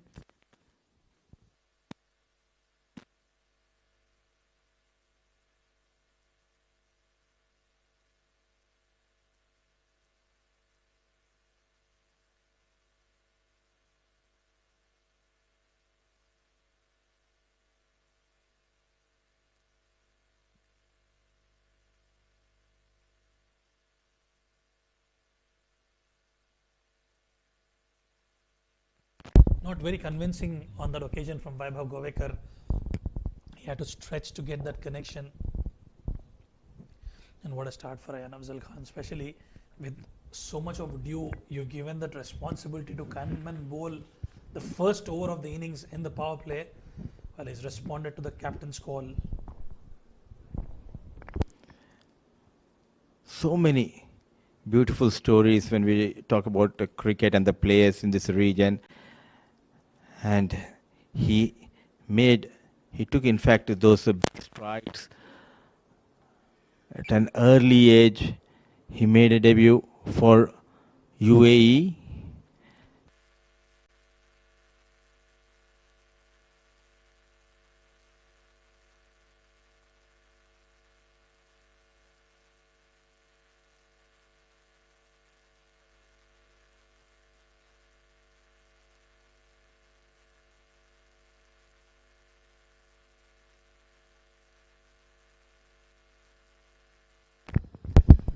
New days, I can certainly understand how it is, but a brilliant lad, and there is an opportunity created. Vaibhav Govekar will have to walk back. 4 wickets for Ayan Afzal Khan. And remember, it's just the third over in progress.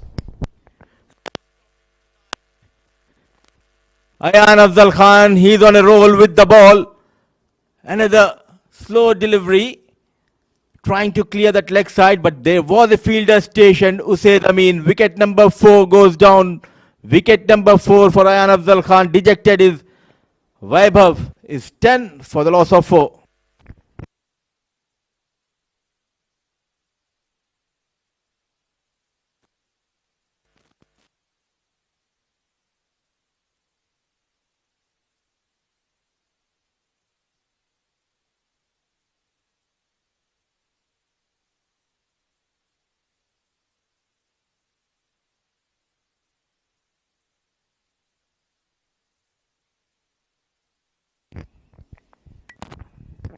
Four wickets down, and we need to check with our encyclopedia who is sitting in the com box, Mr. Ahmed Khwaja. What are the best figures when we talk about the bowlers in the D series?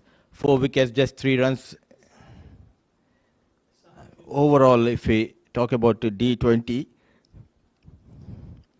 he has ample of time. He's relaxing in the com box.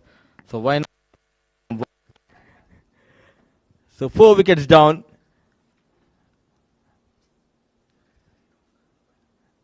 Breaking the back of Dubai is Ayan Afzal Khan. The smile says it all. He's enjoying. It's Ramesh Shahzad, the new batter. Brilliant figures. 3 for 4. 2 overs gone. 3 overs gone, 10 for 4.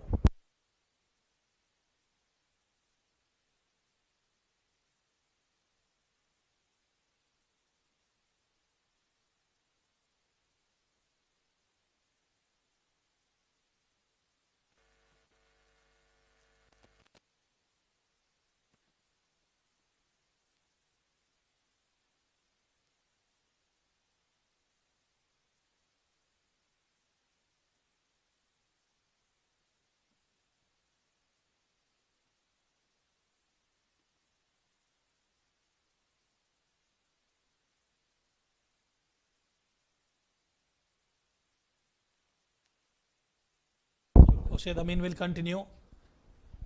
And Nilanj Keswani showing some aggression despite losing those wickets. And why not?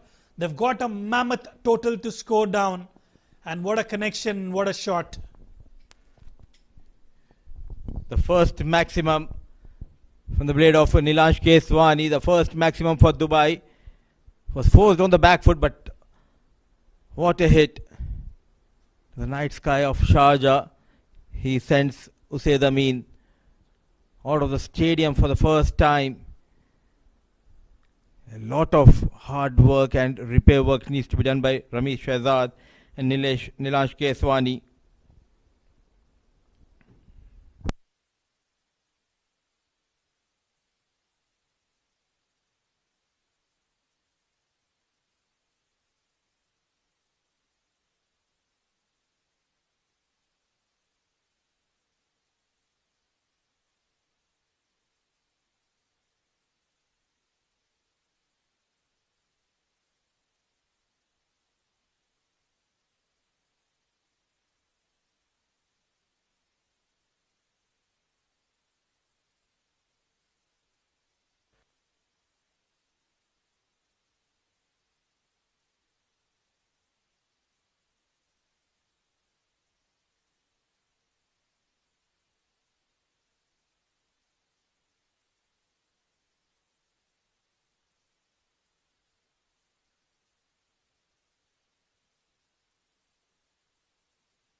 What a night.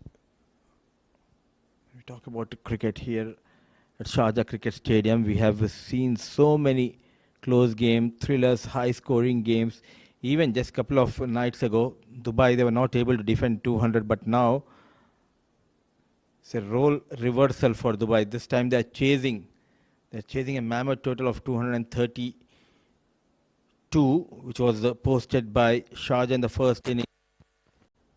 If Sharjah wins so many contenders for that player of the match, Vriitya Arvind got 70-50 for Usaid and 4 wickets for Ayan Afzal Khan. So it will be tough for the match referee to make the decision. But can Dubai pull something special here? They need a miracle, especially from the blade of Nilansh and Ramesh Shehzad. Especially when you lose the wickets, you're down under pressure. Straight down the ground, Ramesh Shehzad gets into act, gets a boundary and gets off the mark. A typical Ramesh Shehzad shot. Plant his front foot and go straight over the bowler. Not trying to hit across the line. Beautifully managed. No protection at a long off. The first boundary for Ramesh. So runs coming in this over. After they were kept quiet for 3 overs. A maximum of 4. Half appeal from the keeper. Tough times ahead for the skipper Khalid Shah in order to get the team selection right for the upcoming matches, and as you have multiple contributors with the bat and with the ball. Not easy position to be in. 4 overs gone, 21 for 4.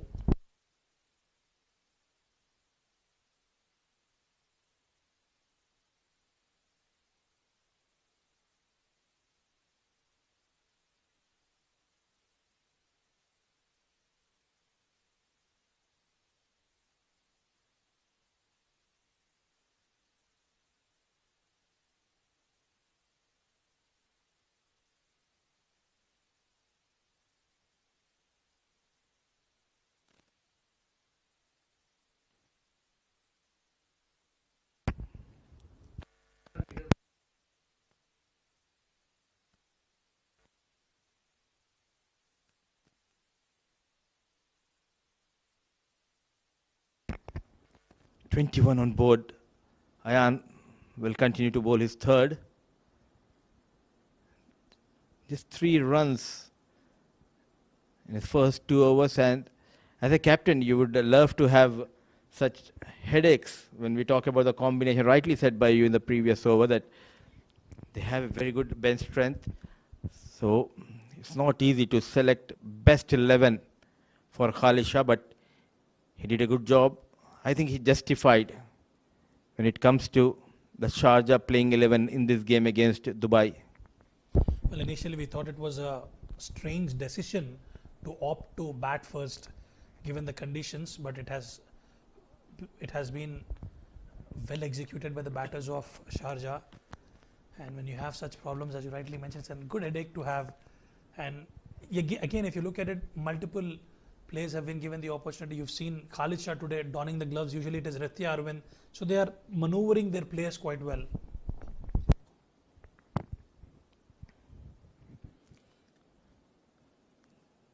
It's always important to have right people to make the selection in the air. And he connects well. He's dealing in maximums. Technically very sound. He's not forcing to play across the line, playing on the merit of the ball, Nilansh Keswani. Giving himself a bit of room and the full flow of the blade and getting the connection right. It's all about the meeting points, as we often discussed, and Nilansh Keswani punishing the bad delivery. What a rapid growth when we talk about Nilansh Keswani. Was known as a bowler when he started his career. 2021 Ramadan, he represented an A division team, and he used to bowl with the new ball. But now, a team like Dubai and Mr. Amin Farooq backing this young lad, giving an opportunity to bat at top of the order. And as a top management, you need to back such kind of players, a true all-rounder in making, Nilansh Keswani. They will surely deliver. It's just about time. Once they get used to the conditions, you've got to back them up. And Nilansh Keswani, a wonderful all-rounder, whichever teams he plays for. And quite an aggressive cricketer on the field, gives his 100%.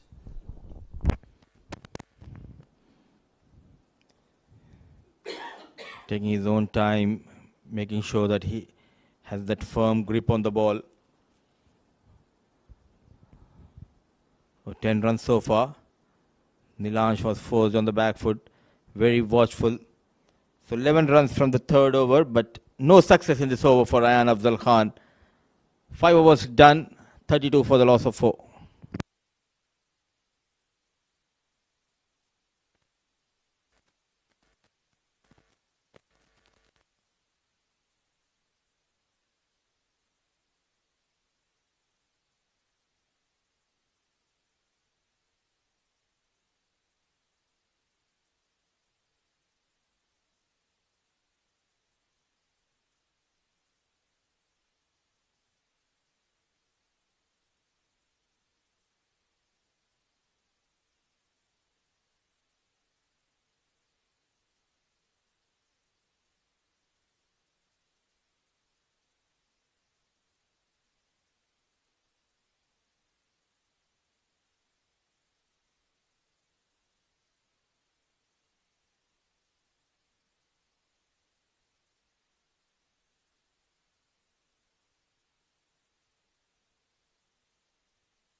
The speed star of UAE national side, Mohammad Jawadullah, with the ball in hand, bowling his first and the final over of the power play. Known for bowling those lethal Yorkers.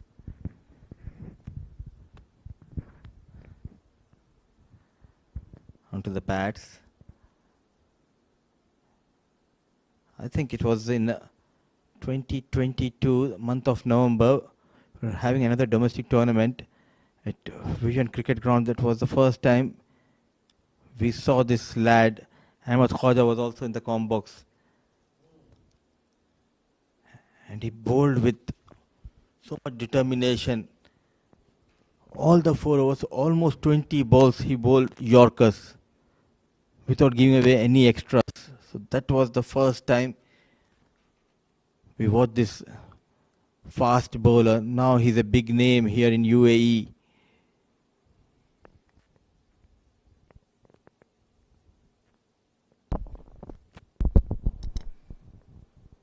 Good delivery. Just not offering any width whatsoever on the offer from Jawadullah. Well, talking about Jawadullah, one contribution that reminds me is about the contribution that he did in the Gulf Cup final, getting the main wicket, because of which UAE won against Kuwait, getting the better of Meet Bhavsar, if I'm correct, in the final over. Oh, yes, 3 runs needed, and he bowled that back of length delivery. Meet trying to play that with soft hands. The top edge went towards the point. Nilansh Keswani took that catch, and the very next ball, the number 11 batter, he bowled that Yorker, razor sharp Yorker, to dismantle the stumps. And for the first time in the history of Gulf Championship, UAE were the winners. The first edition it was Oman, in the second UAE versus Kuwait, but a heartbreak for Kuwait fans and Meet Bhavsar. What a knock we have witnessed. That was absolutely brilliant from Meet Bhavsar, and I reckon he's part of the ILT20 league as well, which is going to happen in the UAE. Jawadullah, yeah, quite impressive. He came in the UAE in early 2021, was an electrician, caught the eye of the selectors, was under Robin Singh and learned a lot. I happened to meet him quite a few times, and he says he's really working hard behind the scenes to get back into the national side. And Rizwan, this is why we always say we need to have domestic games trusted. Because that format, it was aired live, extend format, under the guidance of Emirates Cricket Board. And that was the first time everyone came to know about Jawadullah. Thanks to Emirates Cricket Board for always making sure the right platform is provided for all the players. And without wasting much time, he was drafted into the national side.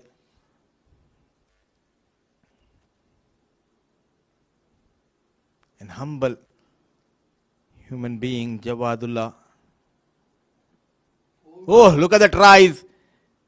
The batter misses. Even Khalid Shah, he had some trouble in collecting that ball.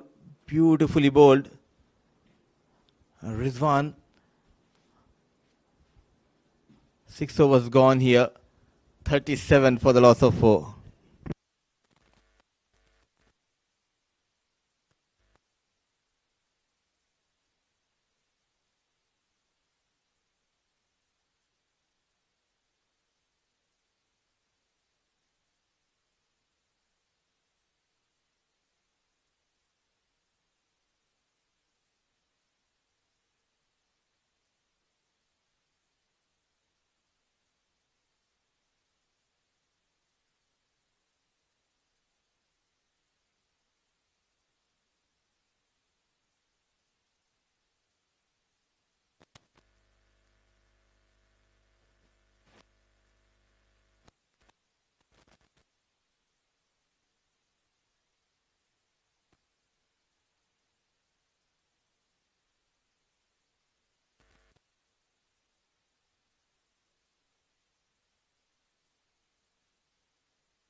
Danny Boy getting ready. Daniel Liaquat.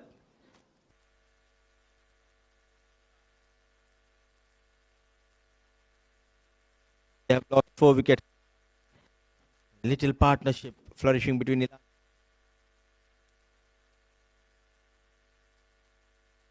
is one in this partnership. And not to forget, also this platform gave us an opportunity to express ourselves and also follow our passion. Something we never thought that we'll be sitting in the comm box and calling this beautiful game of cricket. I remember watching the matches on black and white TV back in my old school days. Probably I was in grade 4 or grade 5. And today commenting, it's always an honor to represent here. And why not? As you rightly said, it gives us an opportunity to express ourselves. And calling these games has always been quite helpful. And also it improves our reading of the game as well.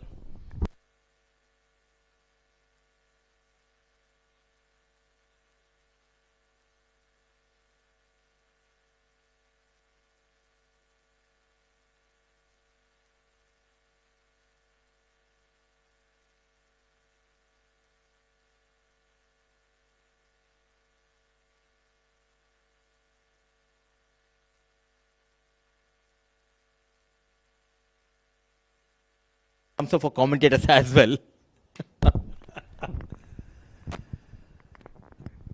The base price will be really high. They cannot afford you with us, sir. My biggest competitor is sitting in the comm box, Mr. Khwaja. I'll never forget that final of Gulf Cup. It was me and Ahmed Khwaja calling the game, the final overs, and clearly I remember the celebrations will begin from Abu Dhabi, Ajman. He took me all to all the 7 Emirates in just few seconds. Did you not get stuck on the 311? Luckily, it was 11:30 p.m. Yeah, absolutely. Brilliant lad in the com box, always giving those inputs. A brilliant statistician. He's got all the numbers at his fingertips. And as we speak, that will be the end of over number 740 for 4.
Early blows for Team Dubai. 3 wickets.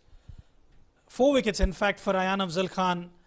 And they are currently in the reconstruction phase. As Mudassir Ali takes a break, and joining me in the com box is Ahmed Khwaja. Welcome back, Ahmed. Thank you very much, Rizwan. Yeah, it's all gone wrong for Team Dubai.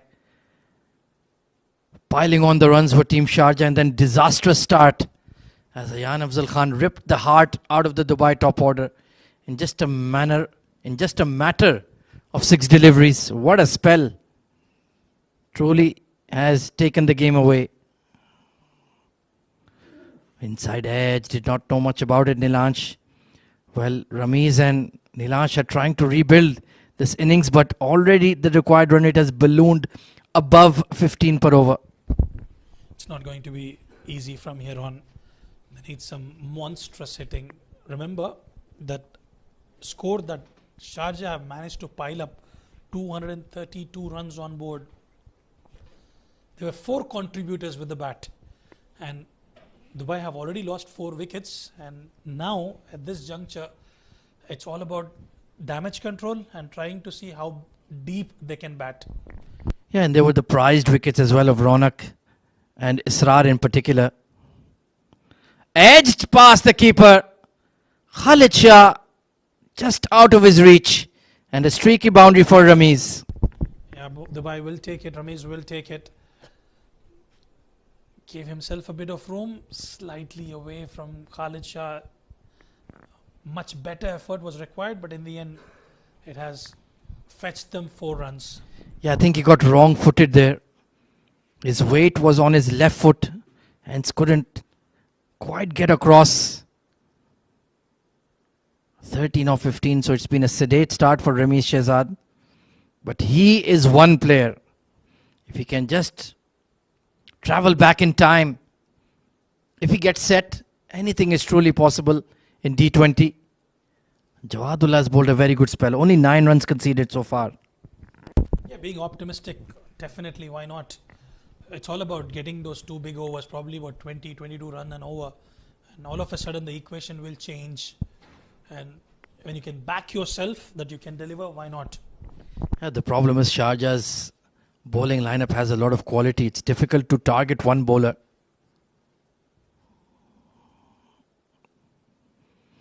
Quick bouncer following Ramiz Shehzad on that occasion. And he really gets that ball to zip through. This is what I like about Jawadullah. It doesn't get bogged down with a boundary or a maximum. He's got so much in his armory that he can deliver at his will. As you rightly mentioned, he saw Ramiz Shehzad giving himself a bit of room and immediately following him. Another quicker bumper from him. Good to see him fully fit. One of the key players for the UAE national team. A real weapon. Crashed away towards the deep cover. And he has made the switch over to Dubai Capitals from Sharjah Warriors in the upcoming season of ILT20 Season 4. And they are already the defending champions. Absolutely. Looking at the way Khalid Shah's marshaled his troops, we are yet to see the likes of Irfan Yusufzai, who's the seam bowling option. They've opted to go with the spinners and they have delivered. Dania Liaquat still out there. Ibrahim Masood still to come. Oh, it's a miscue. But it will clear the mid-on. Lucky escape for Nilansh. He lives to fight on for another day. Superb over from Jawadullah. 47 for 4.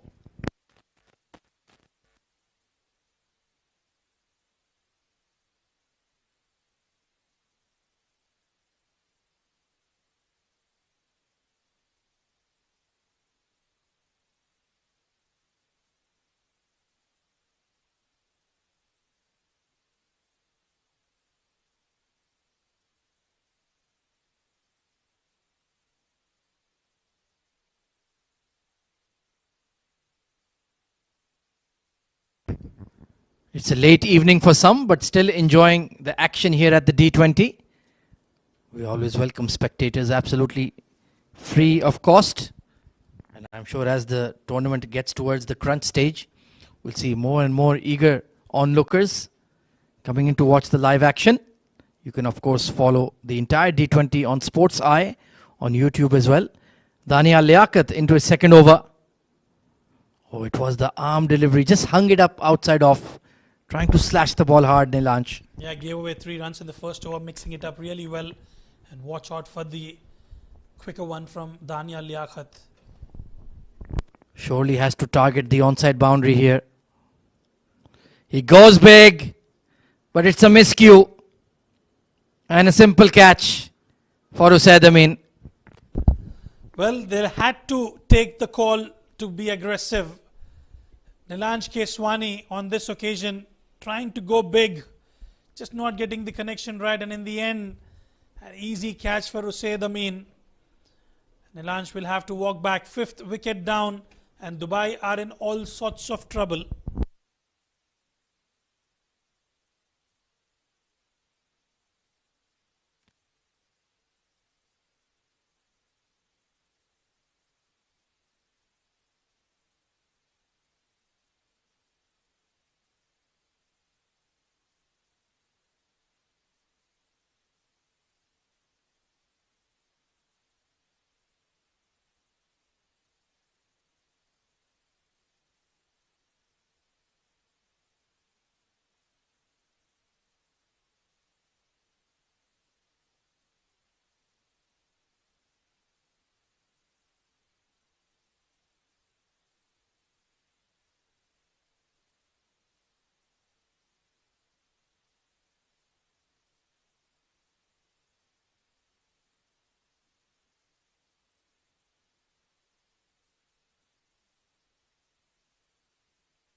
So 5 down, Aryan Lakra coming in at 7. So they just held him back, hoping that a partnership would develop. It has not. So out in the middle is the young all-rounder. Well, he'll certainly take a chance. There's no point hanging around. Beautiful cut shot. But the deep cover was positioned well. Irfan Yusufzai, well, he's getting warmed up in the field.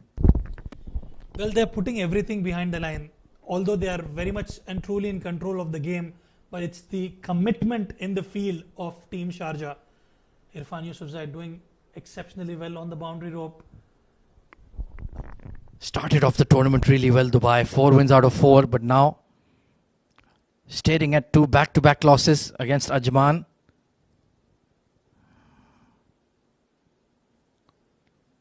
In fact, 3 back-to-back losses. Sharjah beat them earlier. You might remember they couldn't chase down 134. That was a Major disappointment. So it's starting to look a bit tricky here for Team Dubai. Can we write this off as an off day? Well, I think you must be giving the credit to the batters also of the team Sharjah. They were quite phenomenal with the bat. But yes, those bowling changes today didn't just really work in their favor, unfortunately. But I tell you what, they're a very strong team. Started off the campaign really well. They'll have to find a way to bounce back. And this one in the slot, falling short of the fielder. Exceptional effort in the field, but the ball will find the fence.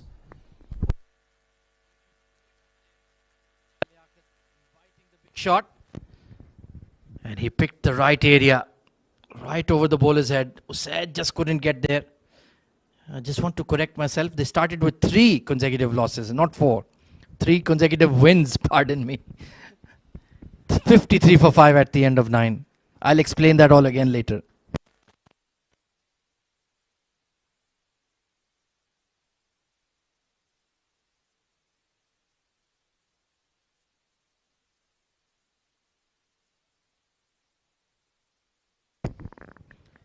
Ibrahim Masood, well, arguably the most threatening spinner Sharjah have in their side. They're bringing him on after 9 overs with the opposition 5 down. It goes to show the wide range of options available for Khalid Shah. Another spectacular youngster, Ibrahim Masood. He will find it a bit difficult with the dew around. Let's see if he can establish that control. Can turn the ball big both ways. Slip in place. We're trying to bowl it quicker into the pitch. I would like him to try and flight the ball. Let's see what happens. No, absolutely. 5 down. You've got to still take some chances, and I reckon that is exactly what Dania Liaquat did, trying to toss up just to create an opportunity, but in the end was taken to the boundary. Googly on that occasion. I think Ramiz read it, but certainly taking a risk, exposing all 3 stumps. So Dubai are still in second position, but they might be facing a loss, yet another loss. So that would make it 3 wins, 3 losses. Well, leaving the ball, that is certainly a luxury Dubai cannot afford at this stage. I would expect Mohit Kalyan to be a bit more closer. I reckon it's a little far behind Khalid Shah, given the turn of the surface might fall short of Mohit Kalyan. I agree, he's a bit too deep. No ball coming in from Ibrahim Masood. Just losing his run up and overstepping. Very rare sight. We never seen much of spinners bowling no balls. Slightly overcorrecting him there, Ibrahim Masood. Free hit on offer. Shorter boundary on the onside. Can Aryan Lakra pick up a maximum? Well, this is certainly the time to do so. Already has a boundary to his name. Has got the shorter onside boundary as well. Could not connect cleanly. But it will find the gap. Expertly placed for 4. Well, he knew exactly where the fielders were placed. Long on, mid-wicket. Cow corner was available. Didn't quite time it, but will find the fence. Welcome boundary for Team Dubai. It's like a bar of soap for Ibrahim Masood at the moment. Drying the ball after every single delivery. Very testing conditions. Oh, great pickup by Aryan. And it's into the stands. Absolutely magnificent from Aryan Lakra. This one was in the slot. Not much of turn. And is deposited on the roof. The clarity of approach, the intent, and targeting the right areas. Well, we were mentioning who will Dubai target. I think we've got our answer. It's Ibrahim Masood. Yeah, under pressure straight away. 12 runs already of the 5 deliveries. And they're looking for that ball. Treasure hunt is on. Yeah, a lucky spectator can have a souvenir. ideally would request you to send the ball back. And yes, we have found it. Oh, dear me. He's dropped it in the outfield. Out comes the hand towel once again. Tough one for the bowlers, especially in these conditions. So they've taken a few runs off this over. Required run rate still 16 and a half. Dear me. And that too for the next 10 overs. Googly, nicely bowled and well defended. 65 for 5. And it's time for drinks.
Well, Dubai have it all to do in the next 10 overs. 168 required. There will be plenty of spin that they can look to target. But that is much easier said than done. Daniel Liaquat into his third over. Will be coming in from the Sharjah Cricket Academy end. Hence, he has the bigger onside boundary. Ramesh Shahzad has been patient so far. 16 of 23. Well, he's feeding the strike to Aryan, and I think he has free license to go big. Not too sure what would be the approach. I reckon anything that is meant to be punished, they will cash on that opportunity. But the idea would be to bat the entire 20 overs, Ahmed, given the required run rate is way out of the reach, unless something miraculous is provided by the batters. True, Rizwan, but what's the point? If you make 100 runs in the next 10 overs, you still lose by 70 runs. So might as well go down fighting, in my opinion. Just knocking it around for the next 10 overs will achieve nothing. Yeah, you're right there. It's just that could be a minute change in that NRR, but fairly, apart from that, nothing much will happen. Yeah, you might as well be aggressive and be prepared for the upcoming matches. Let's see how this partnership progresses and what kind of mindset Dubai have. These two are certainly capable. It's not beyond their immense skill set to not be able to chase this. Oh, that struck him, but maybe just outside the line, inside edge. That was close. I reckon there could have been an inside edge there, but definitely a very good delivery. Could have hit on the stumps, but that inside edge saving Ramiz. Yeah, Daniel not really looking to turn the ball, just firing in those shooters, those armors, trying to finish within the stumps. Swing and a miss. Just got big on him. Didn't turn. Had it turned, it could have been curtains for Ramesh Shahzad. He's a great value add as a cricketer, Daniel. Either with the bat, with the ball. He's such a weapon. He can give you useful overs in the power play. And with the bat, he can absolutely tonk it far and wide. Dangerous player. Inside edge again. Ramiz is just not looking in good batting rhythm. Well, it's quite cool as cucumber, I would say. Daniel Liaquat, I've seen him contributing with the bat, especially when the team was down under in the UAE domestic tournaments. Has been quite impressive with the bat and with the ball as well. He's one of the key players for Sharjah, isn't he? Just because he can execute those roles for Khalid Shah. Right in the block hole once again. That quick dart, offering no width whatsoever. And in the end, it's a very tidy over.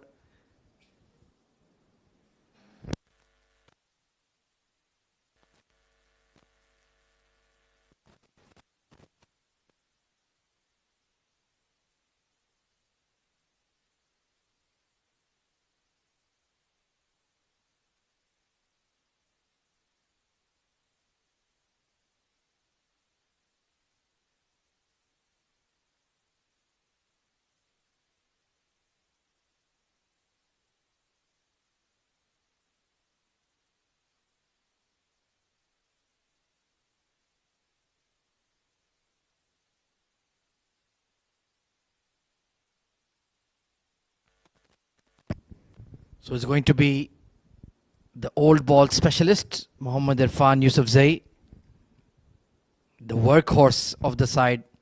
Whenever it's the difficult overs or using the softer ball, Khalid Shah turns to this man, and he's a very reliable performer.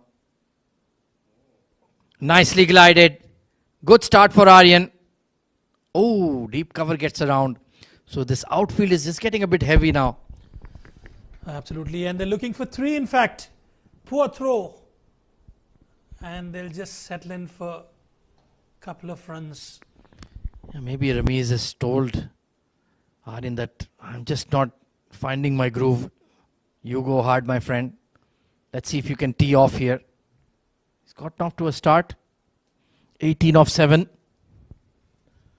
But Irfan Yusufzai is a very smart bowler. Mixes it up. He's got a very good Yorker as well.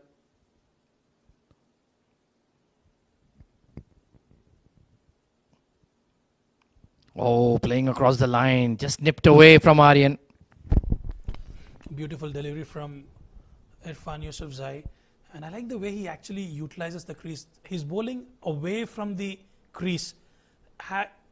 If he's still much closer, he can probably look at towards that middle and leg stump channel.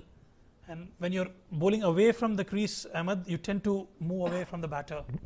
Yeah, just maintaining that angle, and makes it difficult for the left-hander looking to play that pickup shot towards the onside. Once again in that jump, like you mentioned, going wider on the crease. So he keeps mixing it up, keeps the batter guessing. Well, he helps a lot of batters of Sharjah, especially in the net sessions, doing the sidearm drills. Quite known as a sidearm specialist, has been part of the Afghanistan team in the bilateral series. Pretty Yeah, glad. absolutely. He was there with them with the Asia Cup as well. Met him on the ground a few times. Very hard working lad. Always involved, whether in coaching or, like you mentioned, sidearm specialist, playing full time as well as a club cricketer. Wonderful attitude. And he's got a lot of energy, that's for sure. Absolutely. 70 for 5. Such a long way to go here for Team Dubai. Taken on the full and good field placement once again. That has also been a difference between the two teams. Yeah, you have the perfect field, and as a bowler, you bowl to your field, not allowing too many runs. And it has been a completely different approach from the batters of Dubai. Yeah, just that horror start they had in the power play. They were always up against it. That made it even more complex. Oh, great pickup by Aryan. Hooked into the stands and onto the roof. Well, this is the second one he's deposited on the roof. He's certainly making a statement there. Half tracker with pace on offer, nipping off the surface, and what a connection. That is the immense skill and quality of this young all-rounder. What a great shot. Always looking for six. And he absolutely nailed it out of the screws. So the hope is still alive. Anything is possible. But first we need a new ball.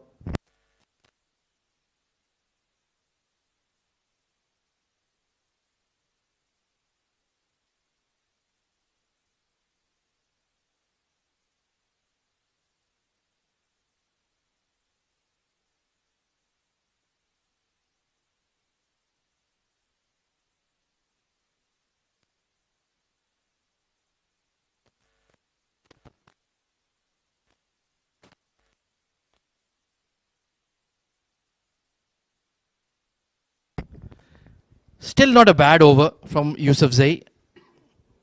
They'll take 10 runs per over when the required is 20. And he will retain the strike, which works in favor of Dubai. 78 for 5.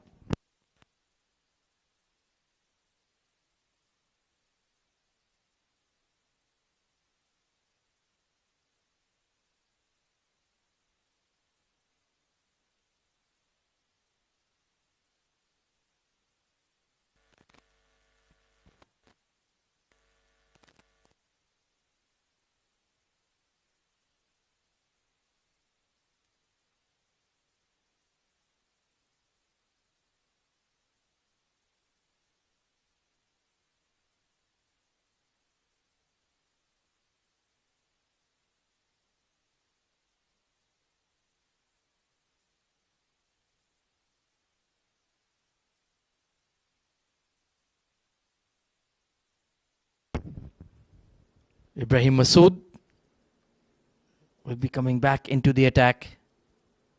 Well, Aryan Lakra is looking good here. 26 off 11. Maybe you cannot chase the score down, but you can certainly play a meaningful innings for yourself and for the team. And that is exactly what Aryan is doing here. It's a miscue. Long on. Simple catch. And the fun is over. Well, he was looking absolutely dangerous, and lower full toss on offer, hitting the toe end of the bat and straight into the hands of the fielder. Fielder makes no mistake. Usaid Amin yet again with another catch. And now Dubai are 6 down, 78 for 6.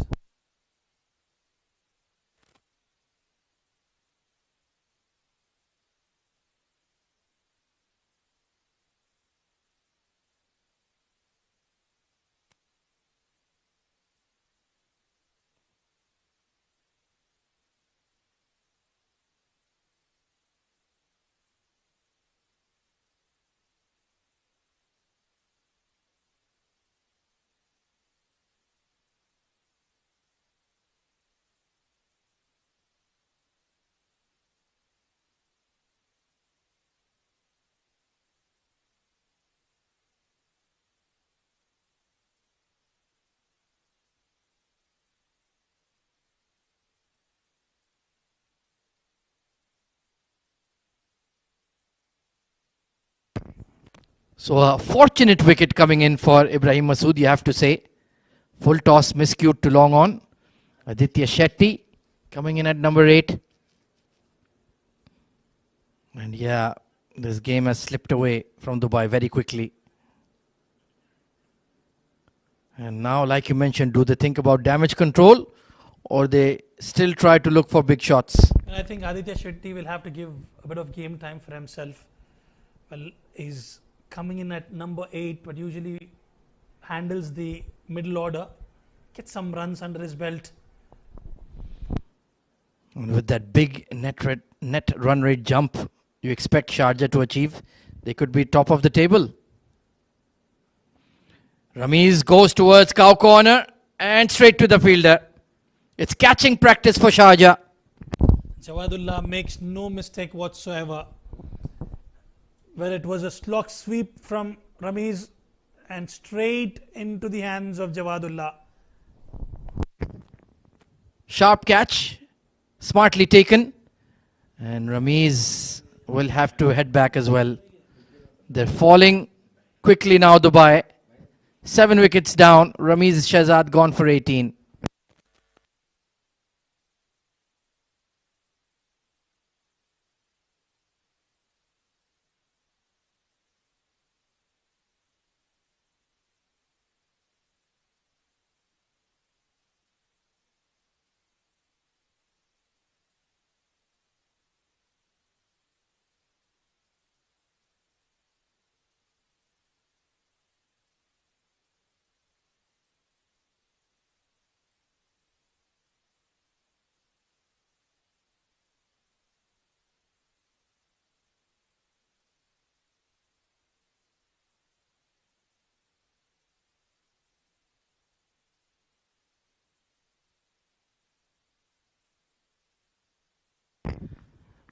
So double strike for Ibrahim Masood. They're taking wickets in bunches, the Sharjah spinners. Oh, what a googly. Abdullah, the young wicketkeeper, all at sea. Just got a big inside edge onto it. Need to be careful. This man has plenty of tricks up his sleeve. Mudassar Ali alongside me in the comm box. We were expecting a close match, an exciting match. It's all gone wrong for Dubai. Especially that first over of Ayan Afzal Khan. But as of now, Ibrahim, after getting a couple of wickets, slightly wavered down the leg, chased by Daniel Liaquat. So 3 runs will be added to the total. But all of a sudden, there is a change in the weather as well. The humidity level going up. It's really tough for the bowlers to control and grip the ball, but still they made sure not to leak plenty of runs. Outstanding quality shown by Sharjah. They really are a powerhouse unit. The batting always had the star names, but the bowling right throughout has been untouchable.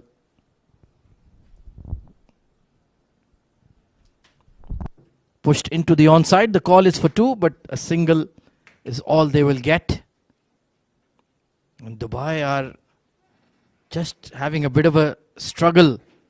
They lost their last 2 matches, and this one is beyond them as well. And also this loss will hurt them badly, because there's for sure there will dip in the net run rate. As of now, the margin looks huge. It's 84 for the loss of 7, still 149 needed. Once again, that ball has bloated out of shape. So, our reserve umpire, we need your assistance.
So the new ball awarded, a newer ball rather.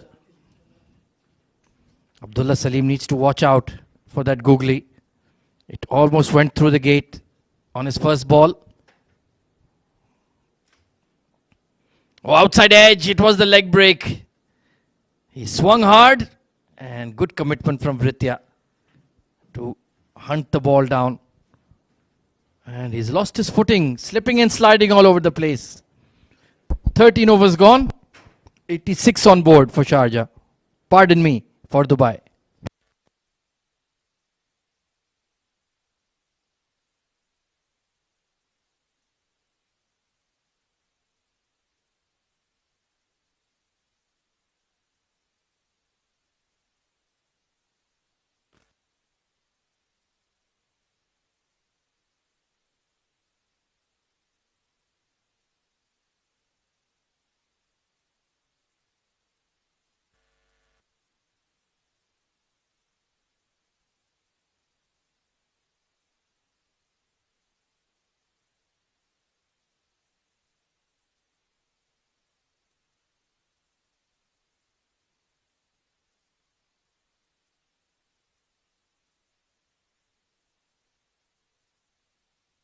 So Irfan Yusufzai, first over went for 11.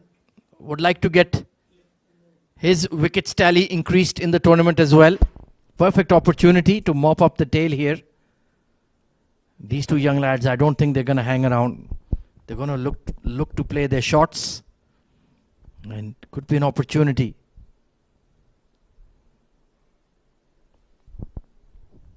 Deep point in position for Aditya Shetty. So even now, Khalid Shah and Vriitya Arvind are not allowing anything to come easily for Team Dubai. They have that firm grip on this game. The very first over where 3 wickets went down and not giving anything easily for the batters. No, they have the service of Javadullah and now Yusufzai, the second fast bowler in this lineup for Sharjah. The block hole. A quick single has been taken, but I'm a bit surprised. If we talk about Aditya Shetty, he came into the limelight because of his bowling skills. 2020, the first edition of D10, we have seen the rise of Aditya Shetty with the ball. As a leggy, he came into the picture and he was in the spotlight for next couple of years, but all of a sudden, not showing any interest to bowl. He was even selected twice by Abu Dhabi Knight Riders in IL T20 because of his leg spin skills. Straight to the fielder. They have been picking out the Sharjah fielders at will tonight, Dubai. And Aditya Shetty departs. This must be one of the satisfying wicket, I would say, for Khalid Shah and for the bowler. The plan was set up. He was a couple of yards in the fielder at fine leg Vriitya and bowling that razor sharp bouncer. Aditya Shetty has no clue. Another wicket goes down, 88 for the loss of 8.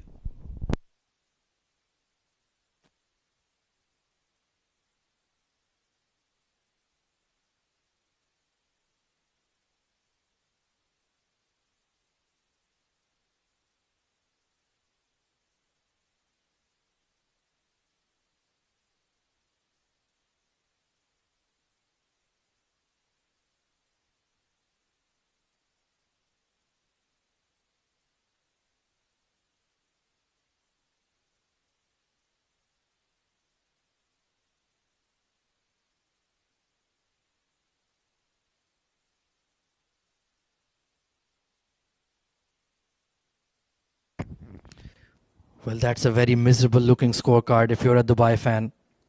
88 for 8. Just 2 nights ago, they smashed 200. But that is the topsy-turvy nature of Emirates D20. On any day, anybody can beat anyone.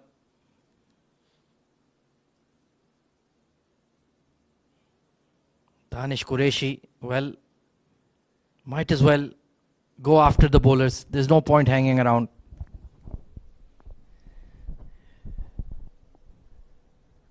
Will they go for those big shots and loses the last couple of wickets, or will they try to hang in till that final over?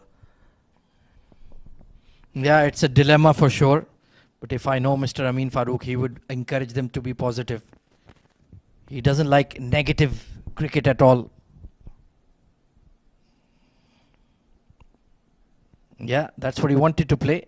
Maybe on the next ball, if he gets the same length. Let it go this time. The spread field towards the leg side, and very passionate when we talk about Mr. Amin Farooq, a loyal servant here in UAE when we talk about cricket, especially the only manager to be with the team Dubai from day one of D series. Oh, he has dedicated his life to cricket in Dubai and in the UAE. What stories he has and he can tell. He could probably go on all night. 88 for 8.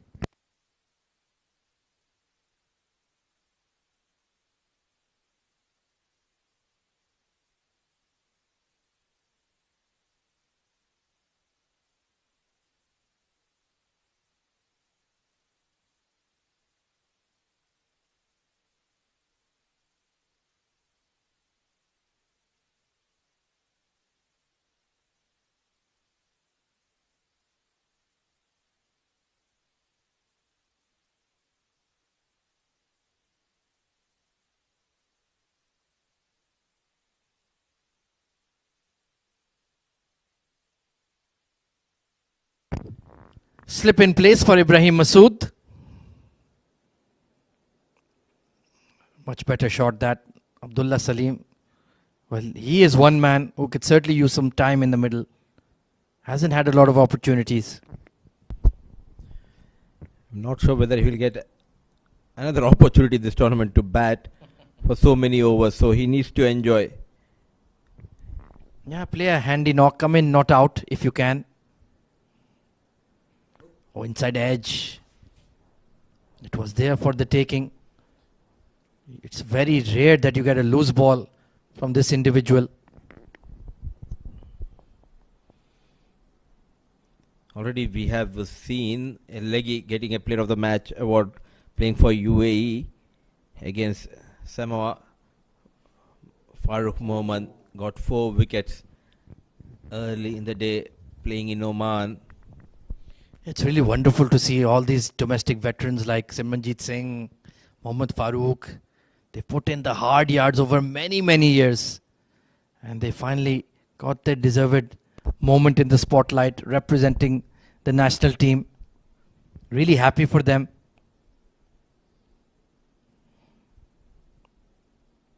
Because it's not an easy path. Over and out here. Yes, no, maybe. And Abdullah Salim has thrown it away. Great presence of mind by the fielder and also the wicket keeper, keeping an eye on the batter. Yes and no. Look at that. Good pick up and throw. And who is the fielder? It's Daniel Liaquat, showing some great reflexes. Utter confusion. And an opportunity for Abdullah to show his skills has been wasted. 9 down are Dubai.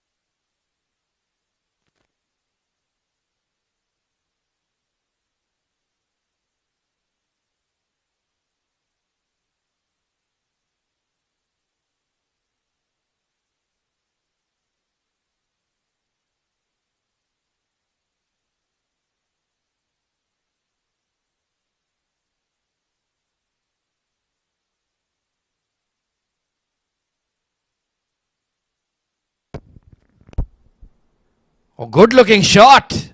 First ball. Drilled down the ground by Ayman. Number 11. walks in and straight away off the mark with that boundary. A bit fuller and not afraid to go straight down the ground. Good looking shot. Yeah, that is certainly a confidence booster. 2 for 24, Ibrahim Masood. He's had a phenomenal run in this edition of the D20. And put down Ayan Afzal Khan. And Vriitya Arvind can see the lighter side of it. Both the hands on his helmet, Khalid Shah, but what an over. 15 gone, 92 for the loss of 9.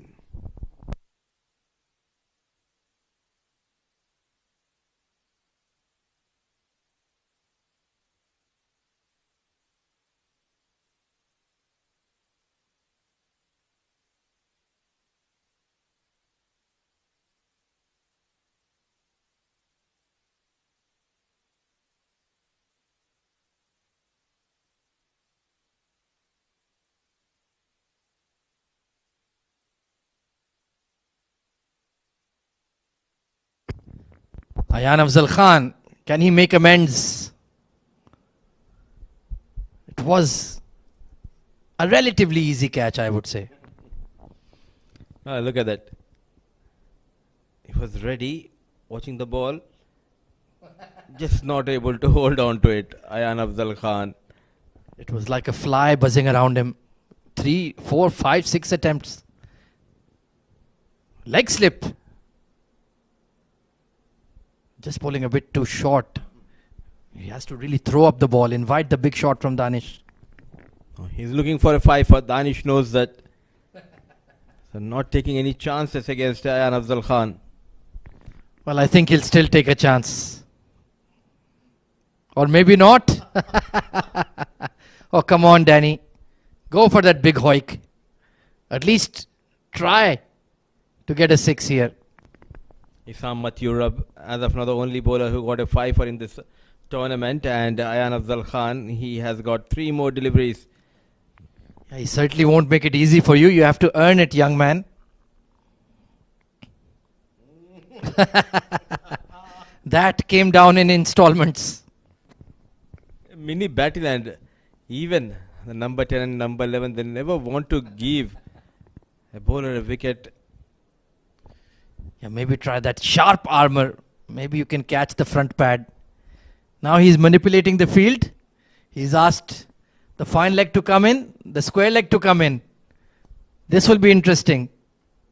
Penultimate ball.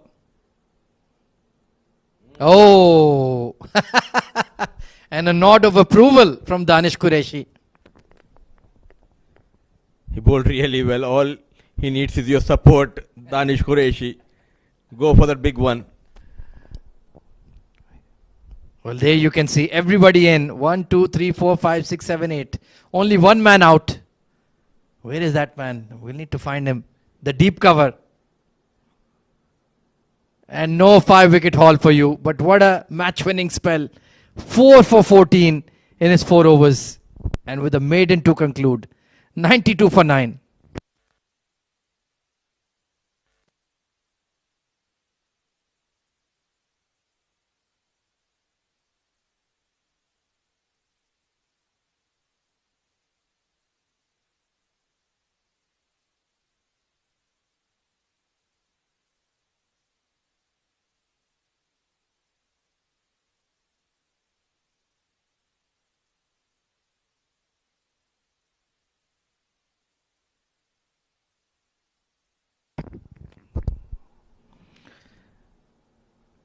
Hit away towards cow corner.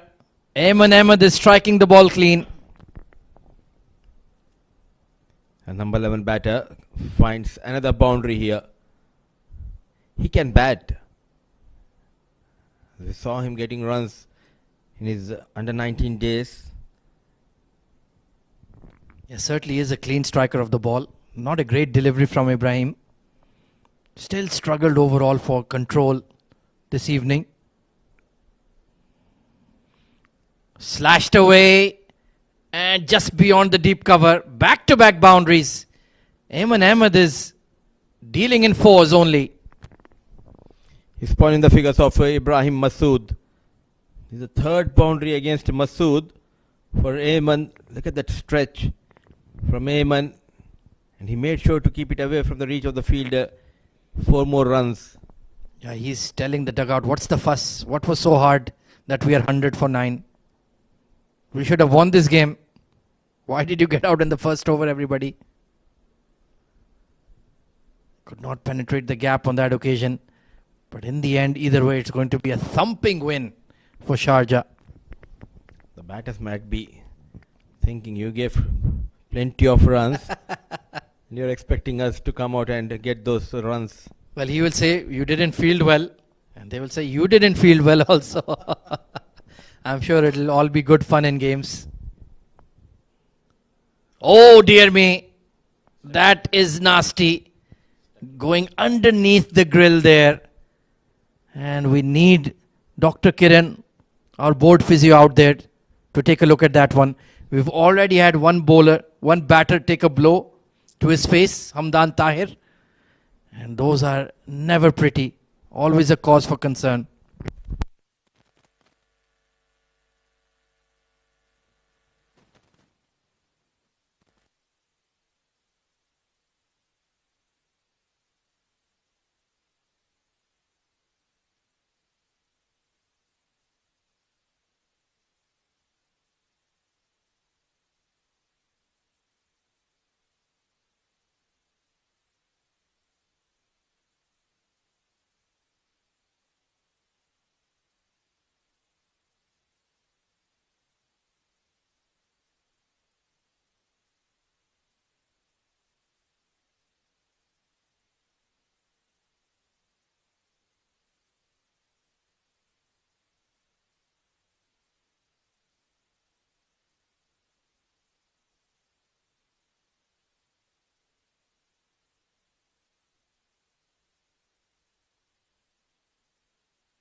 Well, all in working order, thankfully.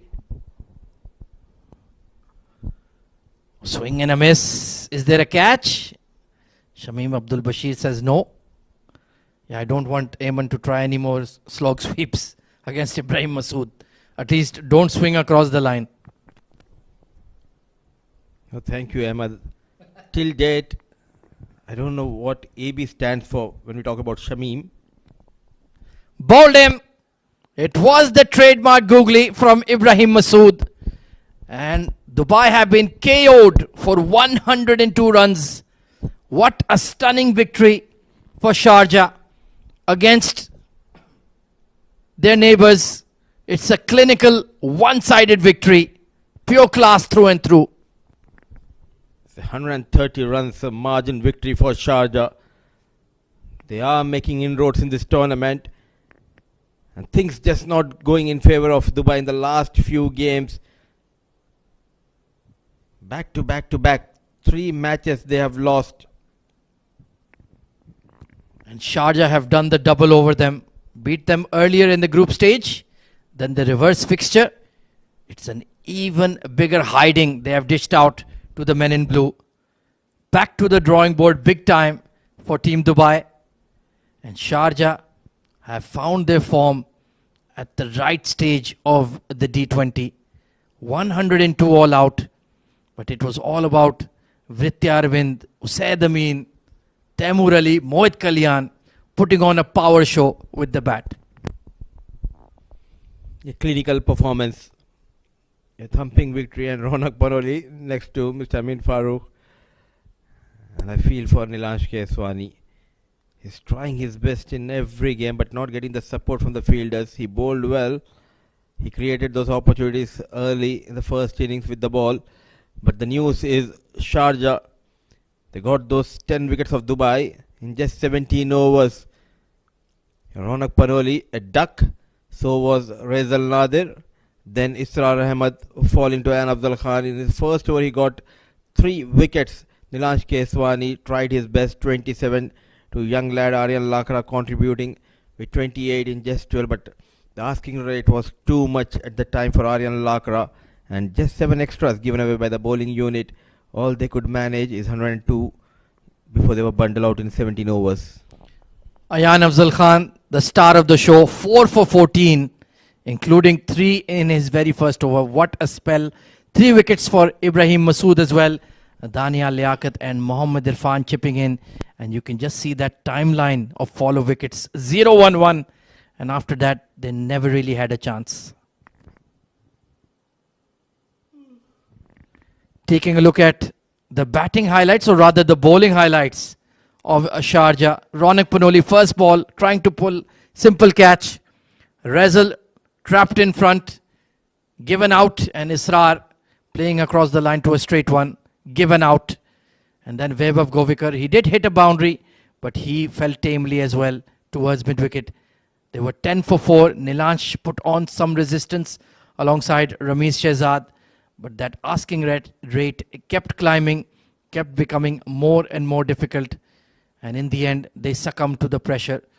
Caught at long on. The catching from Sharjah was outstanding. They didn't put down any chances. Aryan Lakra was looking good for a few sixes. This one was pulled towards the cow corner fence. This was a fantastic shot. And then this one was the best of the lot against the fast bowler. But when he fell, the game was done and dusted, Mudassir. After that, it was all about the bowlers of Sharjah. Even the likes of Ramesh Shehzad and Aditya Shetty not able to survive. And the fielding has been superb, rightly said by you. Not only the catching, but also the ground fielding. And Ayman Ahmed got a few boundaries before he fell to Ibrahim Masood. That was the final wicket of the night. 130 run victory sealed by the home team. And now they're moving up the points table with rapid progress. There it is then, match number 16 of the Emirates D20. Sharjah batting first, put on a tremendous show thanks to Vriitya Arvind, 70 of 41. Usaid Amin quick-fire half-century. Mohit Kalyan with a quick-fire 37 of 19 as well, as they amassed a whopping 232 in their allotted 20 overs. 2 wickets apiece for Rezal and Danish. And Dubai had a very meek response, as they could only manage 102 runs, bowled out in 17 overs. Aryan and Nilansh, the only people to get beyond the 20-run mark. 4 wickets for superstar Ayan Afzal Khan and 3 for Ibrahim Masood. Sharjah winning by a whopping 130 runs. Well, that's all from the comm box for now. We head downstairs after the break for the post-match.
Hello and welcome to the post-match presentation of the match played between two neighbouring Emirates, Sharjah and Dubai, on the ongoing Emirates D20 2025 Winter Edition.